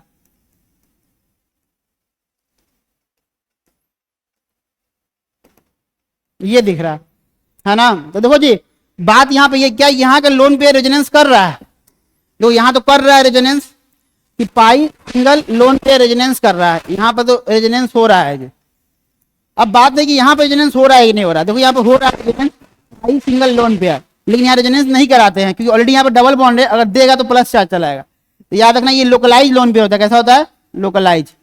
यहाँ पर आंख का धोखा है, तुमको लग रहा है पाई सिंगल लोन पे पैरिडीन में, यहाँ पर लोन पे क्या है, रेजोनेंस कर रहा है, लेकिन नहीं कराते हैं। क्यों नहीं कराते बताओ, क्योंकि डबल पे प्लस चार्ज लीस्ट स्टेबल हो जाता है, इसीलिए ध्यान रखना है। पैरिडीन में लोन पे लोकलाइज होता है, लेकिन इन पैरिडीन कि तुम बेसिक चीज को फॉलो करोगे आंसर गलत हो जाएगा। Lone pair nitrogen containing loan pair localise होता है, nitrogen containing loan pair localise. ये बड़े बड़े एग्जाम में ये क्वेश्चन आया हुआ है ना। तो याद रखना लोकलाइज होता है, लोकलाइज का मतलब ये होता है, लोकलाइज का मतलब ये होता है कि does not take part in resonance, does not take part in resonance. अब तुम ही बता दो कि इन दोनों में ज्यादा बेसिक कौन सा होगा। तो लोकलाइज हो गया, ये डीलोकलाइज हो गया। तो बेसिक ऑर्डर निकल के आया फर्स्ट ग्रेटर देन सेकेंड। और तुमको लग रहा होगा सर ये रेजोनेंस कर रहा है, 3 पाई बॉन्ड 3 बार रेजोनेंस करेगा, यहाँ 2 ही पाई बॉन्ड 2 बार कर रहा है, तो ये ज्यादा बेसिक होना चाहिए, कम होना चाहिए। पहला बात ये रेजोनेंस नहीं कर रहा, लग रहा है रेजोनेंस कर रहा है, लेकिन नहीं कराते। क्यों नहीं कराते, जब भी डबल बॉन्ड पे पहले नाइट्रोजन में पहले से डबल बॉन्ड लोन पेयर है, अगर ये रेजोनेंस कर रहा है तो नहीं कराएंगे। क्यों नहीं कराएंगे, अगर यही सिंगल बॉन्ड होता और रेजोनेंस कर रहा तो करा देते, क्योंकि डबल पे प्लस चार्ज लीस्ट स्टेबल होता है। तो ये बात ध्यान रखना। तो ये भी तुम्हारा क्लियर हुआ।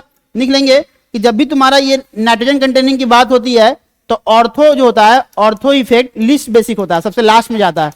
Ortho effect least basic in nitrogen containing compound, containing compound. क्या इसको हम पैरिडीन भी बोल सकते हो, है ना, कंपाउंड या और क्या लिख लेना एनिलीन, ये ज्यादातर ये कहाँ लगता है तो एनिलीन पे लगता है, एनिलीन।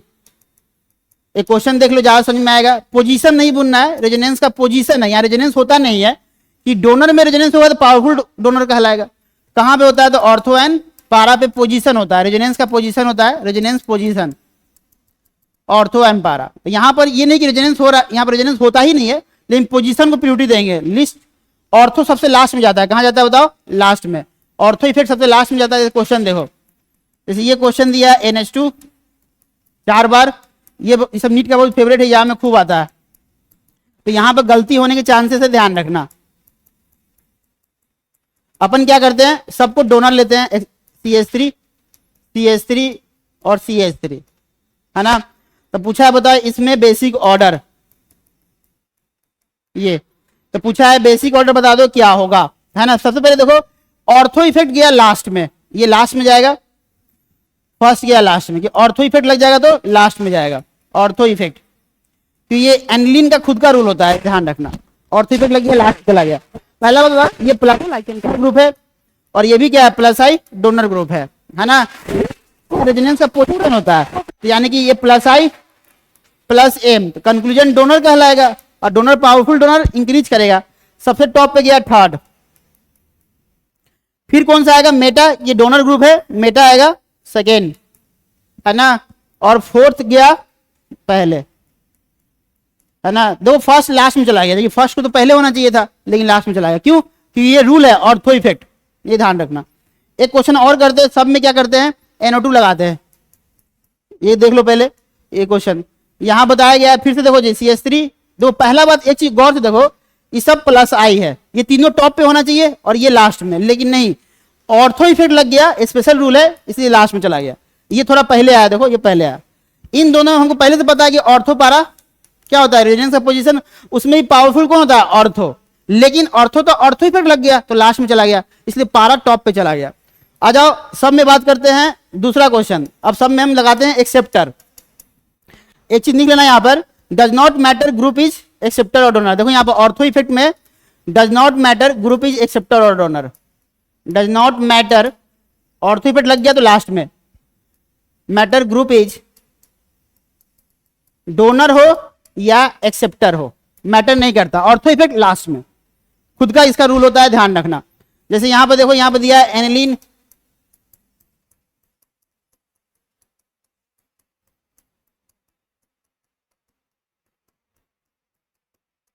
फिर से ये 4 क्वेश्चन यहां पर लिखा है, इस बार NO2 NO2 और NO2। पहला बात ये तीनों क्या होता है बताओ, माइनस आई होता है, माइनस आई माइनस आई। तो बताओ टॉप पे कौन चला गया, कुछ नहीं लग रहा है, टॉप पे 4 चला गया, ये तीनों लास्ट में जाएगा, लेकिन इसमें लग गया ऑर्थो इफेक्ट कि ग्रुप मैटर नहीं करता है, ऑर्थो इफेक्ट तो लास्ट में चला गया, फर्स्ट गया लास्ट में। अब इन दोनों पहले कौन आएगा, देखो इन दोनों में रेजोनेंस का पोजीशन कौन होता है, ये powerful acceptor second last, powerful acceptor second last, इसलिए ये पहले आ गया सेकेंड। अच्छे से समझ लो कि एग्जाम में क्वेश्चन ये आता है। तो ये था कहानी, लिखेंगे लॉस ऑफ ऑर्थो इफेक्ट। एक लास्ट टॉपिक बचा है लॉस ऑफ ऑर्थो इफेक्ट। अब कुछ ही पल में ये चैप्टर समाप्त होने वाला है, लिखेंगे आगे, लिखेंगे loss of ortho effect. Ortho effect कब लॉस हो जाएगा, काम नहीं कर पाएगा, देखो दिखाते हैं, ड्यू टू स्टेरिक रिपल्सन। और स्टेरिक रिपल्सन कहां लगता है, स्टेरिक रिपल्सन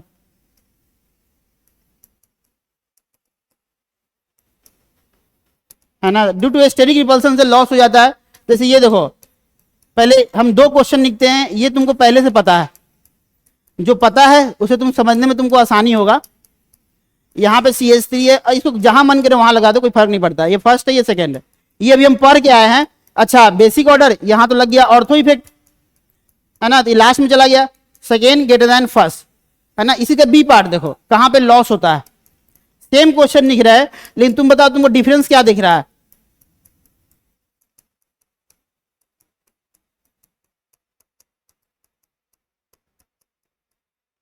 दोनों क्वेश्चन सेम ही है, लेकिन डिफरेंस ये है कि एन पे कुछ भी नहीं लगा हुआ था, लेकिन यहां एन पे तुमको दिख रहा होगा 2 लड्डू लगा हुआ है, 2 लड्डू लगा हुआ है। अब ये लड्डू पास में चला आया तो स्टेरिक रिपल्सन मॉलिक्यूल घूम जाएगा, जब ये घूम जाएगा ना तो यहाँ पर ऑर्थो इफेक्ट काम नहीं करेगा, इसलिए पावरफुल तो ऑर्थो होता है, इसलिए बेसिक ऑर्डर फर्स्ट का ज्यादा हो जाएगा सेकेंड से। सुनने में अजीब लग रहा है कि सर आप तो बोले कि ऑर्थो इफेक्ट तो लीस्ट बेसिक तो लास्ट में होना चाहिए, लेकिन यहाँ पे स्टेरिक रिपल्सन हुआ है, इसका मतलब क्या होता है स्टेरिक रिपल्सन, क्योंकि यहाँ पे ऑर्थो इफेक्ट का लॉस हो गया है, स्टेरिक रिपल्सन, मॉलिक्यूल घूम गया है, अब ये ऑर्थो इफेक्ट काम नहीं करेगा। और हमको पता है कि ऑर्थो पावरफुल होता है, इसलिए टॉप पे चला आया। जब ऑर्थो इफेक्ट नहीं लग रहा था तो क्या होता है पावरफुल होता है, कि ऑर्थो पावरफुल कौन होता है ऑर्थो, लेकिन जब ऑर्थो इफेक्ट लगता था तो लीस्ट बेसिक हो जाता था। ये बात ध्यान रखना, ये भी एग्जाम में अपना एनसीईआरटी बुक में दिया हुआ है, इसको वीवीआई कर देना, आएगा तो गलत हो जाएगा, है ना, ध्यान रखना। तो इसमें ऑर्थो इफेक्ट लास्ट गया, लेकिन इसमें ऑर्थो लगा नहीं लगा, मॉलिक्यूल घूम गया, इसलिए ऑर्थो पावरफुल टॉप पे चला गया, है ना। एक लास्ट निकलो, लिक्विड फेज में 2 ही क्वेश्चन आते हैं और ये नीट में हर 1 साल के गैप पे आता है, पिछले साल नहीं आया था तो इस साल आने की हाईली पॉसिबिलिटी है। तो देखिए basic order in liquid phase, है ना, और इसको तुम एक्सेप्शन भी बोल सकते हो, याद रहेगा तभी बनेगा, नहीं तो नहीं बनेगा। तो मोस्ट इंपोर्टेंट वीवीआई हर 1 साल के गैप पे आता है, तो इस साल आने की संभावना बहुत ज्यादा है कि पिछले साल नहीं आया था और उसके पिछले साल आया था। तो लिक्विड फेज में क्या होता है कि हमको पहले एक चीज हमेशा याद रखना, 2 ही तुमको ग्रुप दिखेगा, एक CH3 वाला दिखेगा तो मिथाइल कहलाता है, और एक 2 कार्बन वाला दिखेगा तो इथाइल कहलाता है। शॉर्ट में इसको बोलते हैं Me और शॉर्ट में इसको बोलते हैं Et। दोनों केस में याद रखना कि 2 डिग्री का ज्यादा होता है, जबकि इन जनरल कितना होता है 3 डिग्री, 2 डिग्री, 1 डिग्री, 0 डिग्री।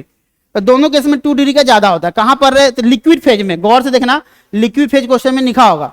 अगर गैसियस फेज लिखा होगा तो क्या आंसर आएगा, देखो अगर गैसियस फेज लिखा होगा, गैसियस फेज, तो ये 1 कार्बन हो या 2 या अन्य के फर्क नहीं पड़ता, 3 डिग्री, 2 डिग्री, 1 डिग्री या 0 डिग्री, या कुछ भी ना लिखा हो तो भी यही आंसर आएगा। लेकिन लिक्विड फेज में दोनों में 2 डिग्री का ज्यादा होता है। अब तो कैसे याद रखेंगे, क्योंकि एग्जाम में तो भूल जाएंगे, इसमें कम कार्बन है, इसमें ज्यादा कार्बन है, तो जो बच गया ना ज्यादा कार्बन, ज्यादा वाला पहले, और ज्यादा कौन है 3 डिग्री, 1 डिग्री, ये कम कार्बन है तो कम वाला पहले, तो 1 डिग्री, 3 डिग्री, ये मेरा आंसर आ गया। देखो कितना खतरनाक इसका ये दिख रहा है ना, दोनों में उल्टा पुल्टा दिख रहा है, याद रहेगा तभी बनेगा। रीजन बोला जाता है, बताओ कारण क्या है, तो इंट्रामोलिकुलर H बॉन्डिंग बनता है, इंट्रामोलिकुलर H बॉन्डिंग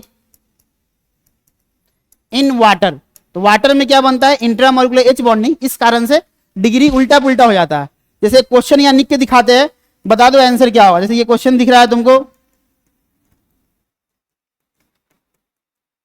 ये दिख रहा है ना, तो देखो इसमें बोला है कि गैसियस फेज में बता दो इसका बेसिक ऑर्डर क्या होगा, बेसिक ऑर्डर गैसियस फेज में, और लिक्विड फेज में बता दो क्या होगा, लिक्विड फेज में बेसिक ऑर्डर, दोनों फेज में आंसर बताना है। पहला बात, ये 1 डिग्री दिख रहा है, ये 2 डिग्री दिख रहा है और ये 3 डिग्री दिख रहा है, तो गैसियस फेज में ज्यादा किसका होता है 3 डिग्री का, थर्ड, सेकेंड, फर्स्ट, ये मेरा आंसर आ गया।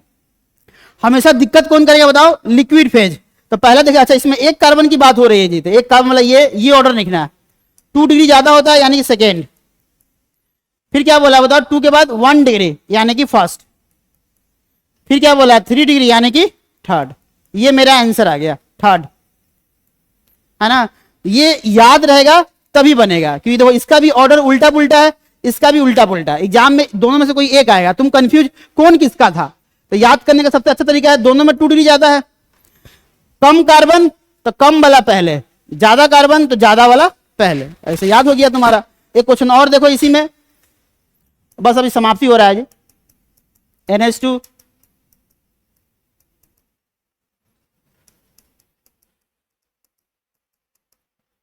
ये है फर्स्ट, ये है सेकेंड, ये है थर्ड, बताओ जी बेसिक ऑर्डर, है ना। बेसिक ऑर्डर कुछ नहीं लिखा तो बता दो, बेसिक ऑर्डर गैसियस फेज में बता दो और बेसिक ऑर्डर लिक्विड फेज में बता दो, है ना। 3 क्वेश्चन है, कुछ नहीं लिखा है तो भी 3 degree R, 2 degree R, 1 degree R, gaseous लिखा है तो भी 3 degree R, 2 degree R, 1 degree R. लेकिन अगर लिक्विड लिखा है तो दोनों में 2 डिग्री का ज्यादा था, ज्यादा कार्बन का पहले आएगा 3 डिग्री, 1 डिग्री, ये मेरा आंसर आ गया। अब लिख लेते हैं, आंसर आ गया 3, 2 फर्स्ट, 3, 2 फर्स्ट, और इसका कैसा आंसर है बताओ, सेकेंड, थर्ड, फर्स्ट, ये आंसर आ गया। तो ये तुम्हारा याद रहेगा तो बन जाएगा, है ना। एक लास्ट क्वेश्चन करते हैं फिर हम लोग आगे बढ़ते हैं। तुम बता दो इसका बेसिक ऑर्डर,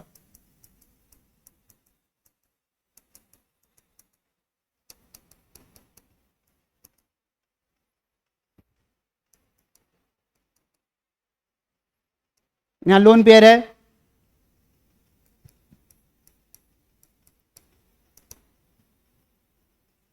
ये है फर्स्ट, ये है सेकेंड, ये है थर्ड और ये है फोर्थ। तो बेसिक ऑर्डर पूछा है।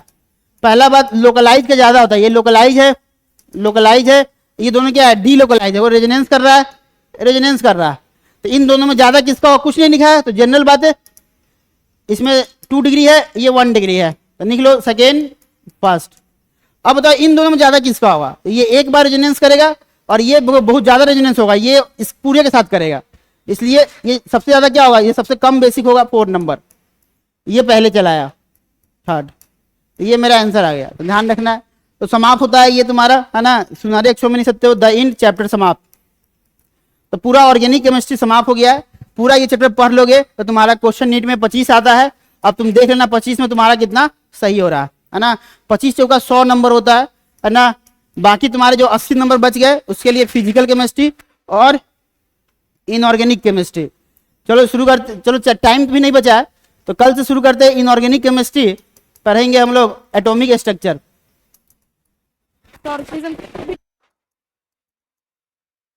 ये रहा, है ना, चैप्टर का नाम है एटॉमिक स्ट्रक्चर। शुरू कर लिया जाए, बताओ जी, टाइम बचा है 10 मिनट, कुछ पढ़ लेते हैं इसमें। Find electron proton neutron without charge element, ऐसा एलिमेंट जिसमें कोई चार्ज ना दिखे, है ना। तो किसी भी एलिमेंट पे चार्ज नहीं हो तो इलेक्ट्रॉन प्रोटॉन न्यूट्रॉन कैसे निकालेंगे। सबसे पहले देखो जी, क्वेश्चन तो आसानी आता है, लेकिन तुमको ये काम करना होगा कि एटॉमिक नंबर, है ना, बचपन से तुमको 1 से 20 तक याद होगा, लेकिन अब बचपन का दिन चला गया, अब आगे तुम लोग मैच्योरिटी लेवल पे चले आए हो, तो अब तुमको 1 से 118 तक याद करना है सैम्बल के साथ, है ना। और ये काम हो जाता है टफ, जो कि एक दिन में नहीं होगा। तो 1 से 20 तक तुमको याद होगा जो बचपन से पढ़ते आ रहे हो। बाकी हर दिन 10-10 एलिमेंट का नाम इसमें ऐड करते जाओ, याद करते जाओ तो याद हो जाएगा। बाकी दूसरा बात है एटॉमिक नंबर, एटॉमिक मास। इसमें अच्छी बात क्या है कि क्वेश्चन में दिया होता है, तो 1 से 20 तो हम बचपन से जानते हैं कैल्शियम तक, उसके बाद जो भी नंबर आया तो गिवन होता है क्वेश्चन में, इसलिए तुम्हारा इसको हेडेक नहीं है। हेडेक मेन ये है ना। तो शुरू करते हैं, ऐसा एलिमेंट जिसमें कोई चार्ज ना हो, तो कैसे निकालते हैं, इलेक्ट्रॉन प्रोटॉन न्यूट्रॉन। ये एलिमेंट X है, ऊपर में कुछ भी लिखा होगा तो ये क्या कहलाता है, एटॉमिक मास। चलो 40 ले लेते हैं। नीचे में कुछ भी लिखा होगा वो एटॉमिक नंबर होता है। ये एटॉमिक नंबर का एरिया होता है जिसको हम लोग जेड बोलते हैं, और ये एटॉमिक मास का एरिया होता है जिसको हम लोग ए बोलते हैं। और ये जो बीच में जो एलिमेंट दिख रहा है ये एलिमेंट का सिंबल होता है, तो एलिमेंट सिंबल होता है ये, है ना। बस हो गया कहानी।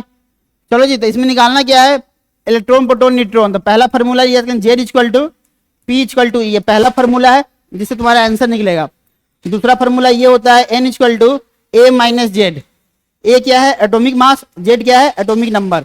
ये 2 फार्मूला याद है, तुम्हारे क्वेश्चन बन जाएंगे।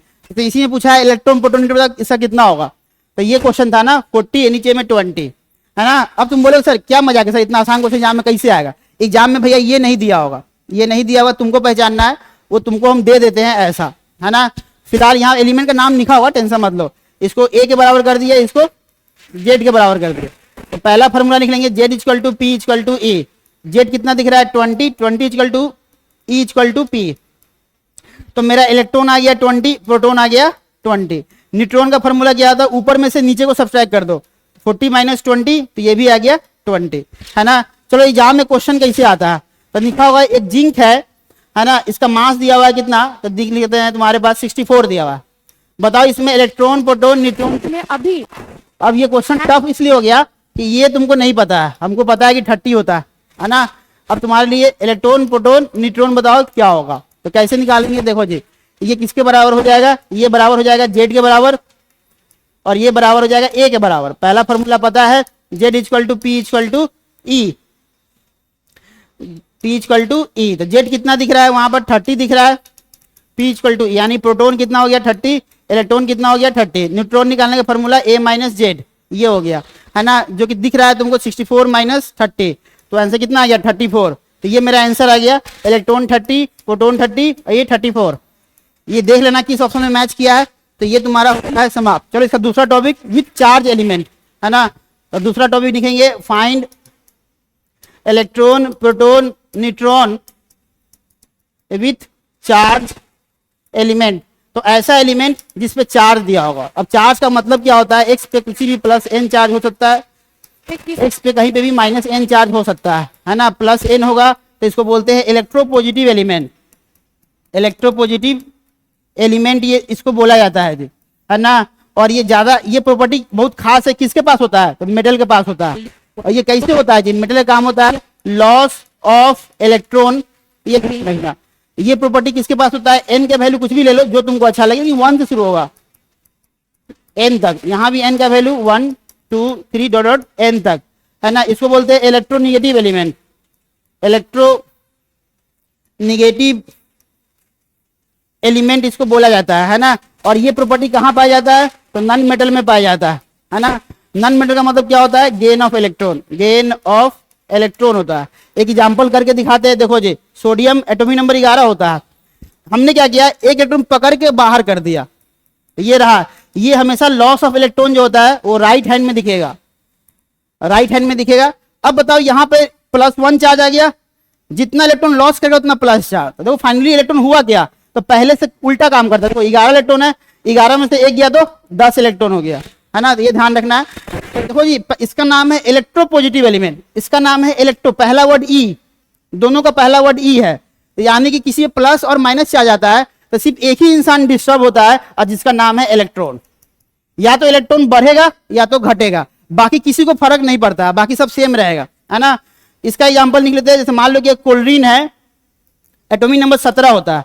देखो जी, कोई लॉस और गेन क्यों करता है, ताकि वो नोबेल गैस को अचीव कर सके, क्योंकि इसके पास नोबेल गैस नियोन था, तो एक लॉस करके 10 बनाया, नियोन को अचीव कर लिया। ये देखो इसके पास नोबेल गैस कौन सा है, बताओ, आर्गन है, तो ये एक गेन करेगा, तो एक इलेक्ट्रॉन गेन करा देंगे तो कितना हो जाएगा, तो कोल्ड्रीन पे -1 चार्ज आ गया, है ना। ये हमेशा लेफ्ट साइड में होगा, गेन ऑफ इलेक्ट्रॉन हमेशा कहां होता है, लेफ्ट साइड।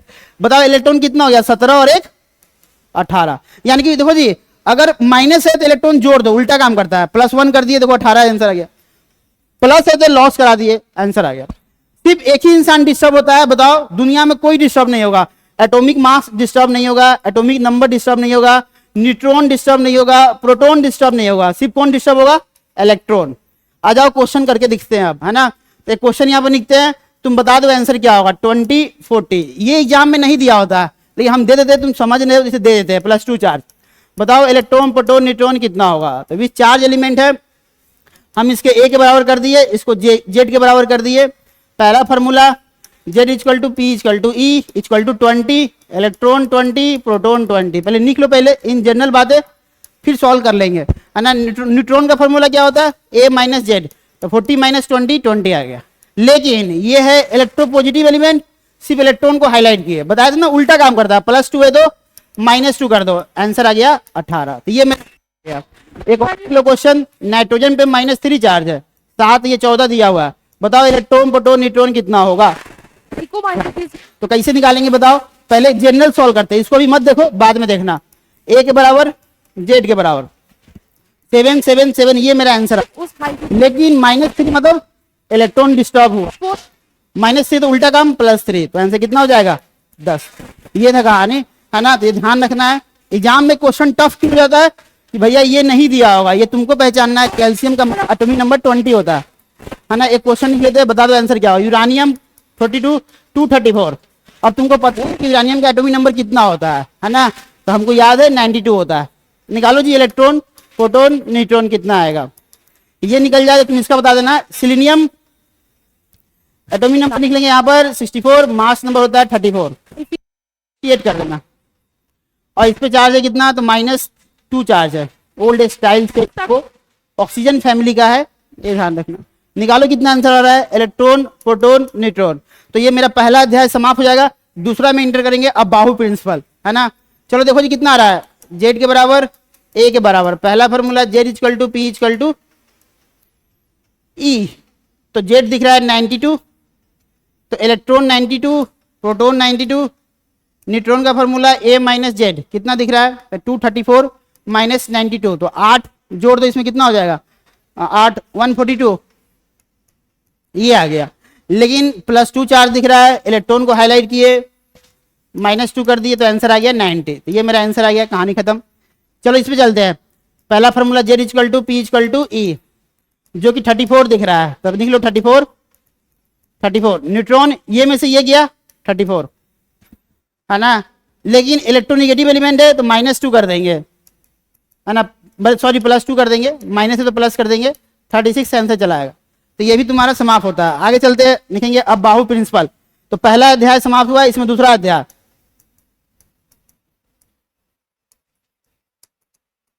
तो अब बाहु प्रिंसिपल क्या होता है? पहला बात, it is not a scientist name, it is not a, NEET में ये आया हुआ है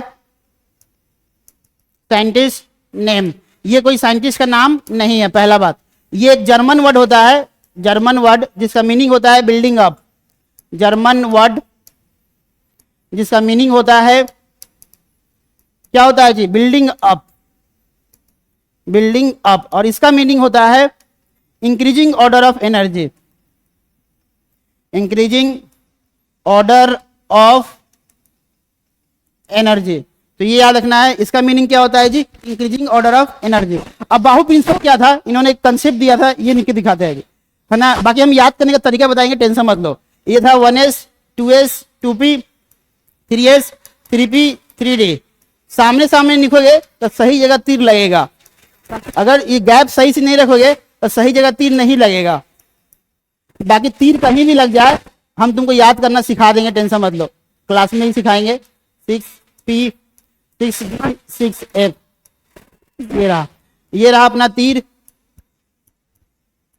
सामने सामने लिखे हो तो अपने आप वो सही जगह लगेगा। तो पहला तीर 1s को मारा तो 1s निकला, फिर दूसरा आया 2s को मारा, फिर दिख रहा है 2p 3s तो 2p 3s, फिर तुमको दिख रहा होगा यहाँ पर 2p 3s, 3p 4s 3p 4s, फिर तुमको दिख रहा होगा यहाँ पर 3d 4p 5s, तो यहाँ लिखेंगे 3d 4p 5, इस तरह से ये लिखते चला जाएगा, है ना।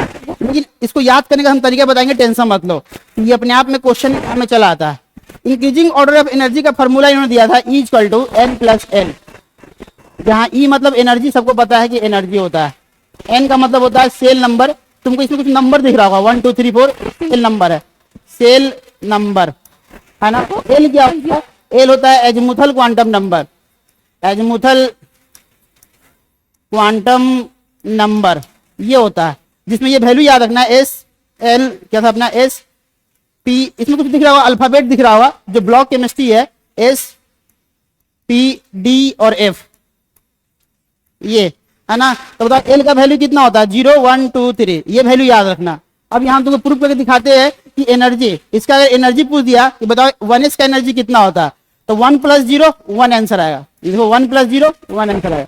2s का बताओ एनर्जी कितना होता है, तो n का वैल्यू 2, s के लिए l का वैल्यू कितना होता है 0, और 2 + 0 आंसर हो जाएगा 2। क्या 1 से बड़ा 2 होता है? होता है, अच्छी बात है। 3p का बताओ, 2p का एनर्जी कितना होगा? 2 + 1 3 आंसर आएगा, 2 से बड़ा 3 होता है। अब बताओ 3s का एनर्जी कितना आएगा बताओ, तो 3 + 0 आंसर 3 आएगा। लेकिन अब तुम बोलोगे सर यहाँ पर बड़ा कैसे हो गया? जब भी एनर्जी बराबर हो जाए तो सेल नंबर, इसका सेल नंबर 2 है, इसका 3 है, इसलिए बड़ा हो गया। यहाँ पे बराबर का साइन होना चाहिए कि इसका भी एनर्जी 3, इसका भी एनर्जी 3, है ना। लेकिन ऐसा नहीं होता है, जब भी एनर्जी बराबर हो जाए उसके इसमें सेल नंबर देखो, इसका 2 है, इसका 3, इसलिए बड़ा हो गया।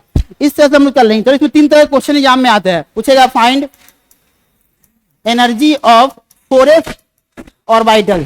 तो 4s का बताओ एनर्जी कितना होगा? ऑप्शन देते हैं A 5, B 6, C दिया है 7 और D दिया है 8। इनमें से कोई एक आंसर सही, बताओ क्या आंसर होगा? तो एनर्जी का फॉर्मूला क्या होता है? N + L। N कितना दिख रहा है? 4। F के लिए बताओ, F के लिए S P D, L का वैल्यू होता है 0 1 2 3, ये रहा 3 3, दोनों को जोड़ेंगे आंसर आएगा 7, तो आंसर हो गया C। एक और क्वेश्चन देखो इसमें, फाइंड, जब भी तुमको ये दिखे SPDF, तो इसका नाम क्या होता है जी? इसको बोलते हैं सब सेल। एक और नाम लिख लो, सब ऑर्बिट, सब ऑर्बिट, क्योंकि नाम में ही काम छुपा हुआ है, अगर नाम में कंफ्यूजन तो फिर आंसर नहीं आ पाएगा। तो लिखा है फाइंड सब सेल, फाइंड सब सेल। अब तुमको SPDF बताना है ना। 4th सेल हैविंग एनर्जी दिया हुआ है, हैविंग एनर्जी कितना दिया हुआ है? तो दिया हुआ है 6। बताओ जी आंसर क्या होगा? S P D और F, इनमें से कोई एक आंसर सही है, बताओ कौन सा लग रहा है? तो एनर्जी दिया है, सेल नंबर दिया है, फॉर्मूला निकलो E = N + L। एनर्जी 6 दिया है, सेल नंबर 4 दिया है, इसको X मान लिया। एक्स का वैल्यू 2 आया, और 2 किसका होता है, डी का होता है, तो आंसर हो गया सी, है ना। अगर तीसरा क्वेश्चन इसी को घुमा फिरा के बात करेगा, पूछेगा फाइंड द सेल नंबर, अब सेल नंबर पूछा है, सेल नंबर ऑफ पी सब सेल, है ना, हैविंग एनर्जी, है ना, 4 दिया है जी, एनर्जी कितना दिया है, 4 दिया है, तो बताओ सेल नंबर कितना होगा, 1 2 3 4, इनमें से कोई एक आंसर सही है, बताओ क्या लग रहा है। क्वेश्चन पर एक ही तो फॉर्मूला है, घुमा फिरा के बात कर रहा है, A plus L, cell number energy 4 दिया है, सेल नंबर पूछा है एक्स मान लिए एक्स, और पी के लिए एल का वैल्यू 1 होता है, तो एक्स कितना आ गया 3, और 3 दिख रहा है ये, तो ये भी मेरा सही हो गया, ये तुमको समझ में आ गया। अब आते हैं राइट इलेक्ट्रॉनिक कॉन्फ़िगरेशन, अगला टॉपिक, तो देखेंगे राइट ईसी। देखो जी, अब तुमको क्या करना है कि बचपन में हम पढ़ते थे इलेक्ट्रॉनिक कॉन्फ़िगरेशन, मान लो कि लिखना है, मान लो कि सोडियम का लिखना है, अपन इसे 1s 2s 2p ऐसे लिखते थे, ये वाला रूल को फॉलो नहीं करना है, इसमें टाइम थोड़ा लग जाएगा। तुमको पहले 2 ट्रिक बताते हैं, इस ट्रिक को फॉलो करोगे जल्दी आंसर आएगा, है ना, तुमको याद भी नहीं करना पड़ेगा। ट्रिक नंबर फर्स्ट, पहले तुम याद कर लो एस और एसपी लिखो 2 बार। पुलिस इंस्पेक्टर में जो होता है ना, पुलिस ऑफिस में एक पोस्ट होता है एसपी का, सब इंस्पेक्टर पुलिस बोलते हैं, तो ये दोनों एक साथ याद करना, पेयर में है। फिर निकलो हिंदी में वर्ड लिखो संदीप, स मतलब एस, डी मतलब डी, प मतलब पी, इसको लिखो संदीप को 2 बार, ऐसे तुमका काम बन जाएगा, जल्दी याद हो जाएगा कौन किसके बाद आता है। फिर एक और लिखो, देखो ये 2 बार आया, ये भी 2 बार आया, और 2 बार एक और आएगा, लिखेंगे हिंदी में साफ दीपावली, SFDP, SFDP हिंदी में निकलो साफ, और दीपावली को शॉर्ट में क्या बोलते हैं, डीपी बोलते हैं, ऐसे याद हो जाएगा, सा मतलब एस, फ मतलब एफ, दीपावली को शॉर्ट में डीपी। ये भी 2 बार आया है, तो देखो ये 2 बार आया है, ये भी 2 बार आया है, और ये भी 2 बार आया है। नंबर याद रखना कौन किस पे है, 1 2 3 सेम सेम जुड़वा भाई, 4 5 सेम सेम जुड़वा भाई, और 6 और 7 सेम सेम जुड़वा भाई। अब इसको लिखना सिखाते हैं, क्योंकि ये 1 है तो यहाँ 1 नहीं तो 1s कहलाएगा, कहानी खत्म। देखो ये जुड़वा भाई है, जो काम ये करेगा वही काम ये भी करेगा, तो 2 पे है तो 2 से शुरू 2 पे खत्म, ये काम।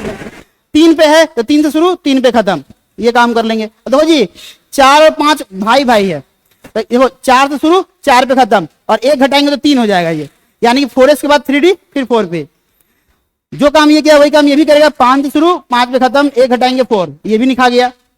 यहाँ देखो 6 और 7 जुड़वा भाई भाई है, ये दोनों जुड़वा भाई है।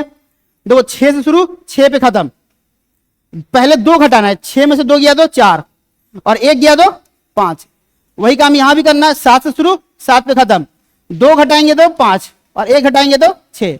अब ये तुमको लिखने आ गया, जैसे इसका यूज कैसे करना है, तो ऐसे करना है। देखो हम तुमको बोलेंगे बताओ 4 पे कौन है, तो तुम बोलना संदीप, 4 से शुरू 4 पे खत्म, घटाया 3, ये काम बन गया, है ना। अब बताओ जैसे हमको पूरे को लिखने का मन कर रहा है, देखो कैसे हम लाइन बाय लाइन लिख के दिखाते हैं। 1s 2s 2p, देखो था sp, फिर से sp था, 3s 3p, बोलो था कि नहीं था। संदीप लिखेंगे SDP, 4 से शुरू 4 पे खत्म, 1 घटाया 3, याद हो गया तो संदीप SDP। 5 से शुरू 5 पे खत्म, 1 घटाया 4, देखो काम कितना अच्छा हो रहा है। देखो ये इंक्रीजिंग ऑर्डर में जा रहा है, तो वहां तुम याद करते थे, रखते थे, और ये देखो सेकंडों में तुमको आ गया। फिर से देखो साफ दीपावली SFDP, 6 से शुरू 6 पे खत्म, 2 घटाया 4, 1 घटाया 5, ये हो गया। फिर से निको साफ दीपावली SFDP, 7 से शुरू 7 पे खत्म, 2 घटाया तो 5, 6, देखो पूरा नहीं दिया, याद हो गया हमारा। अब आ जाओ ट्रिक नंबर 2, है ना, तुमको याद करना है नोबेल गैस, तो नोबेल गैस को हम याद कर लेंगे। तुमको ये याद रखना है 1 नंबर पे नोबेल गैस हीलियम है, एटॉमिक नंबर 2 है। 2 नंबर पे नोबेल गैस नियोन है, एटॉमिक नंबर 10, ये 3 पे है। 3 नंबर पे नोबेल गैस आर्गन है 18, और ये कितने पे है, 3 पे है। 4 पे याद रखना है क्रिप्टन 36, और ये 4 पे है। सबका नंबर याद रखना तो जल्दी से तुम्हारा आंसर आएगा। 5 पे कौन है बताओ, क्रिप्टन, सॉरी क्रिप्टन लिख चुके हैं, जेनन 54, और कितने पे है, 5 पे है। एक लास्ट बचा 6 पे, 6 पे कौन है, रेडन 86, और कितने पे है जी, 6 पे है। चलो एक नंबर लिख के दिखाते हैं, और तुमको बताना है, जैसे मान लो कि नंबर लिखा हुआ है, हमको लिखने का मन कर रहा है किसका, तो जिंक 30 का, तो तुमको ये देखना है कि इसके पीछे नोबेल गैस कौन सा है, तो लिखेंगे आर्गन 18, और ये कितने पे था, 3 पे। बस इसमें एक नंबर बढ़ा दो, स्टार्ट करना है 4 पे। हमको पता है कि 4 और 5 संदीप था, तो देखिए संदीप SDP, 4 से शुरू 4 पे खत्म, 1 घटा दो, कितना आसानी से काम बन गया, निकलिए कन्फिगरेशन। अब इलेक्ट्रॉन भरने के बारी है, तो एस में मैक्सिमम 2 इलेक्ट्रॉन, पी में मैक्सिमम 6 इलेक्ट्रॉन, डी में मैक्सिमम 10 इलेक्ट्रॉन, एफ में मैक्सिमम 14 इलेक्ट्रॉन। अब बताओ इन फ्यूचर अगर जी का आविष्कार होगा तो कितना स्कोर होगा बताओ। में तो 4 बढ़ रहा है तो 18 इलेक्ट्रॉन, ये क्वेश्चन एग्जाम में आया हुआ है, ध्यान रखना 18 इलेक्ट्रॉन हो जाएगा। अगर सबको 2 से डिवाइड करेंगे तो बॉक्स 1, बॉक्स 3, बॉक्स 5, बॉक्स कितना बनेगा 7, 1 2 3 4 5 6 7, और इसमें 9 बन जाएगा, 9 बॉक्स बनेगा, ध्यान रखना। चलो इलेक्ट्रॉन भरने की बारी है, हमको 30 भरना है, इलेक्ट्रॉन 30 है, 18 2 20 10 30, ये मेरा आंसर आ गया। देखो यहाँ पर लास्ट इलेक्ट्रॉन जिसमें जाता है वो देता है ब्लॉक केमिस्ट्री। अभी इसमें क्वेश्चन आते हैं, टोटल 15 तरह के क्वेश्चन आते हैं, जो गारंटी है नीट में क्वेश्चन आएगा, है ना। 15 तरह के क्वेश्चन को सही करने के लिए तुमको पहले सही सही कन्फिगरेशन लिखना पड़ेगा। एक क्वेश्चन और लिखते हैं, जैसे मान लो कोई नंबर है, हमको लिखने का मन कर रहा है 104 का, इसके पीछे नोबेल गैस बताओ कौन सा होगा, तो रेडन 86, बताओ कितने पे है 6 पे, तो हमको पता है 7 से शुरू करना है, तो 7 पे साफ दीपावली, 7 से शुरू 7 पे खत्म, 2 घटाया तो 5, 1 घटाया तो 6। अब इलेक्ट्रॉन भरने की बारी है, 86 और 2 कितना होता है जी 88, और 88 और 14 कितना होता है 102, और 102 और 2 कितना होता है 104। ये रहा मेरा आंसर, बोलो समझ में आया। इस तरह काम कर लेंगे। जैसे हमको मन कर रहा है ब्रोमीन 35 का लिखने का, तो इसके पीछे नोबेल गैस बताओ कौन सा होगा, बताओ जी आर्गन 18, ये क्रिप्टन तो आगे चला जाएगा ना। ये फिर से लिखेंगे 4 पे संदीप SDP, 4 से शुरू 4 पे खत्म, 1 घटाया 3, 18 2 20 10 30 और 5। देखो लास्ट इलेक्ट्रॉन जिसमें जाता है ब्लॉक केमिस्ट्री, पी ब्लॉक में पाया जाता है, फिर कर बाहर आई आंटी, है ना। देखो ये देखो यहाँ पे ये सेकेंड थर्ड 4 5 6, इसमें कन्फिगरेशन में जब भी देखो सेल नंबर जो मैक्सिमम होता है वो पीरियड नंबर देता है, पीरियड नंबर। सबसे बड़ा वैल्यू कौन दिख रहा है, देखो तो 3 4 3 4, सबसे बड़ा वैल्यू 4 दिख रहा है, देखो 4th पीरियड में पाया गया है ना। ब्लॉक केमिस्ट्री कौन देगा, लास्ट इलेक्ट्रॉन किसमें गया है, पी ब्लॉक में। ये पी ब्लॉक होता है 17 ग्रुप का होता है, बताएंगे क्वेश्चन कराएंगे, पहले ये सही सही लिखने आना चाहिए, है ना। अब हम तुमको बताने जा रहे हैं 2 बॉक्स, इसको याद करके आना, और ये एक्सेप्शन है जहां पे तुम्हारे आंसर गलत आते हैं, है ना। लिख लेंगे 24 29 41 से 47 78 79, और जो एक्सेप्शन है वही एग्जाम में आता है। ये लगातार नंबर है जी, याद रखना, ये लगातार है 41 से 47, बाकी सब में बीच में कॉमा है ये। और एक और नंबर निकलेंगे जो एनसीईआरटी में दिया है 111, शुभ शुभ 111, ये एक्सेप्शन क्या है बताओ, तो NS में जितना भी इलेक्ट्रॉन होगा 1 इलेक्ट्रॉन डोनेट कर देगा, डोनेट किसको, तो N-1 D को, बस यही काम करना है ना। ये दोनों याद रखना, 29 कॉपर और 24 क्रोमियम। ऐसा क्यों करते हैं, क्योंकि हाफ फिल और फुलफिल और vital are more stable, half fill और फुलफिल्ड और वाइटल आर मोर स्टेबल, ये होता है। बाकी यहां पर 2 बुक तुम्हारे 2 इंडेक्स में तुमको रीजन दिया हुआ है, रीजन, ये भी रीजन ही है ना, ध्यान रखना। पहला रीजन लिख लेना कि सिमेट्रिक डिस्ट्रीब्यूशन, सिमेट्रिक डिस्ट्रीब्यूशन के कारण ज्यादा स्टेबल होता है डिस्ट्रीब्यूशन। दूसरा लिख लेना एक्सचेंज एनर्जी, एक्सचेंज एनर्जी। अच्छा बताओ डी का हाफ फील्ड कैसा दिखेगा, 5 इलेक्ट्रॉन, ये 1 2 3 4 5, देखो 5 इलेक्ट्रॉन ऐसे भरते हैं, देखो क्या बोलते हैं साइमेट्रिक दिख रहा है, साइमेट्रिक, ये रीजन हो गया। दूसरा दिख रहा है हाफ फील्ड या फुल फील्ड, ये रीजन हो गया। तीसरा देखो इसमें पूछेगा how many exchange energy are possible, तो देखो ये एनसीईआरटी में दिया हुआ है, देखो यहां से 1 2 3 4, तो 4 ये आंसर है प्लस। अब इसको काट दो, ये काम खत्म हो गया। इससे बताओ 1 2 3, अब इसको काट दो 1 2, अब इसको काट दो 1, सबको जोड़ दो, आंसर आ गया 10 आंसर आएगा, यानी कि इसमें 10 एक्सचेंज पॉसिबल है। अच्छा तो इसमें एक्सचेंज कितना पॉसिबल है, ये सब क्वेश्चन एग्जाम में आया हुआ है।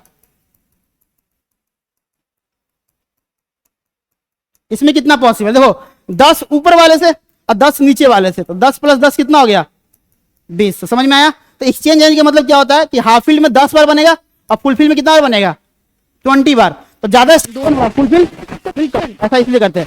तो क्रोमियम का दिखाते हैं 24 का, तो क्रोमियम 24 का कन्फिगरेशन बताओ, पीछे बताओ नोबेल गैस, आर्गन 18 कितने पे है, संदीप SDP 4 शुरू 4 खत्म 1 घटाया 3, 18 2 20, इसको निकाल बताओ, ये 24 इस बॉक्स में आता है। देखो अपने मन से नहीं कर रहे हैं, क्योंकि ये एक्सेप्शन है, एग्जाम में एक्सेप्शन ही आता है। तो क्या करता है बताओ, एस में जितना भी इलेक्ट्रॉन है किसको दे देगा, डी को दे देगा।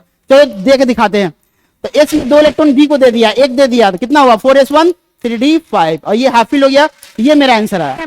अगर तुम्हारे कॉन्फ़िगरेशन में 4 दिखे तो गलत, 5 दिखे तो सही।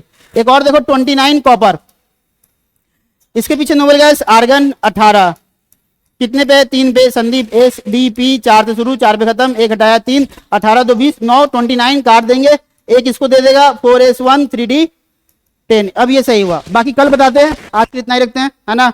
मिलते हैं नेक्स्ट क्लास में, ऑलरेडी एक जगह और क्लास है। बाकी पढ़ाने को हम खत्म कर सकते थे, लेकिन टाइम का बहुत कमी है, अभाव है, और तुम लोग काश पहले आए होते। तो सिलेबस तो हम खत्म करते ही करते हैं, लेकिन दिक्कत यही है कि आने में लेट तुम लोग कर दिए। बाकी हमने फिर भी बहुत कोशिश किया है तुम्हारा भला हो और अच्छा हो, क्योंकि एक टीचर का धर्म होता है कि तुम्हारे साथ कुछ बुरा ना हो। हम चाहते हैं सबका सिलेक्शन हो, लेकिन टाइम का बहुत कमी है, इसलिए हमने कोशिश किया है। बाकी तुम 1 ईयर में बैठोगे तो कोई दिक्कत नहीं होगा, वहां पर बहुत धीरे धीरे आराम से चलता है। कि 1 साल का सिलेबस है, जाहिर सी बात है, ऑलरेडी ये 2 साल का सिलेबस है, 11 12 में पढ़ा हुआ है। फिर भी हमको दोबारा मौका मिला 1 साल में खत्म करने का, और फिर मौका मिला 2 महीना में खत्म करने का। तो खत्म करना पॉसिबल है, कम से कम सिलेबस को खत्म करने के लिए 2.5 महीना हमको मिलना चाहिए, तभी ये सिलेबस खत्म हो पाएगा।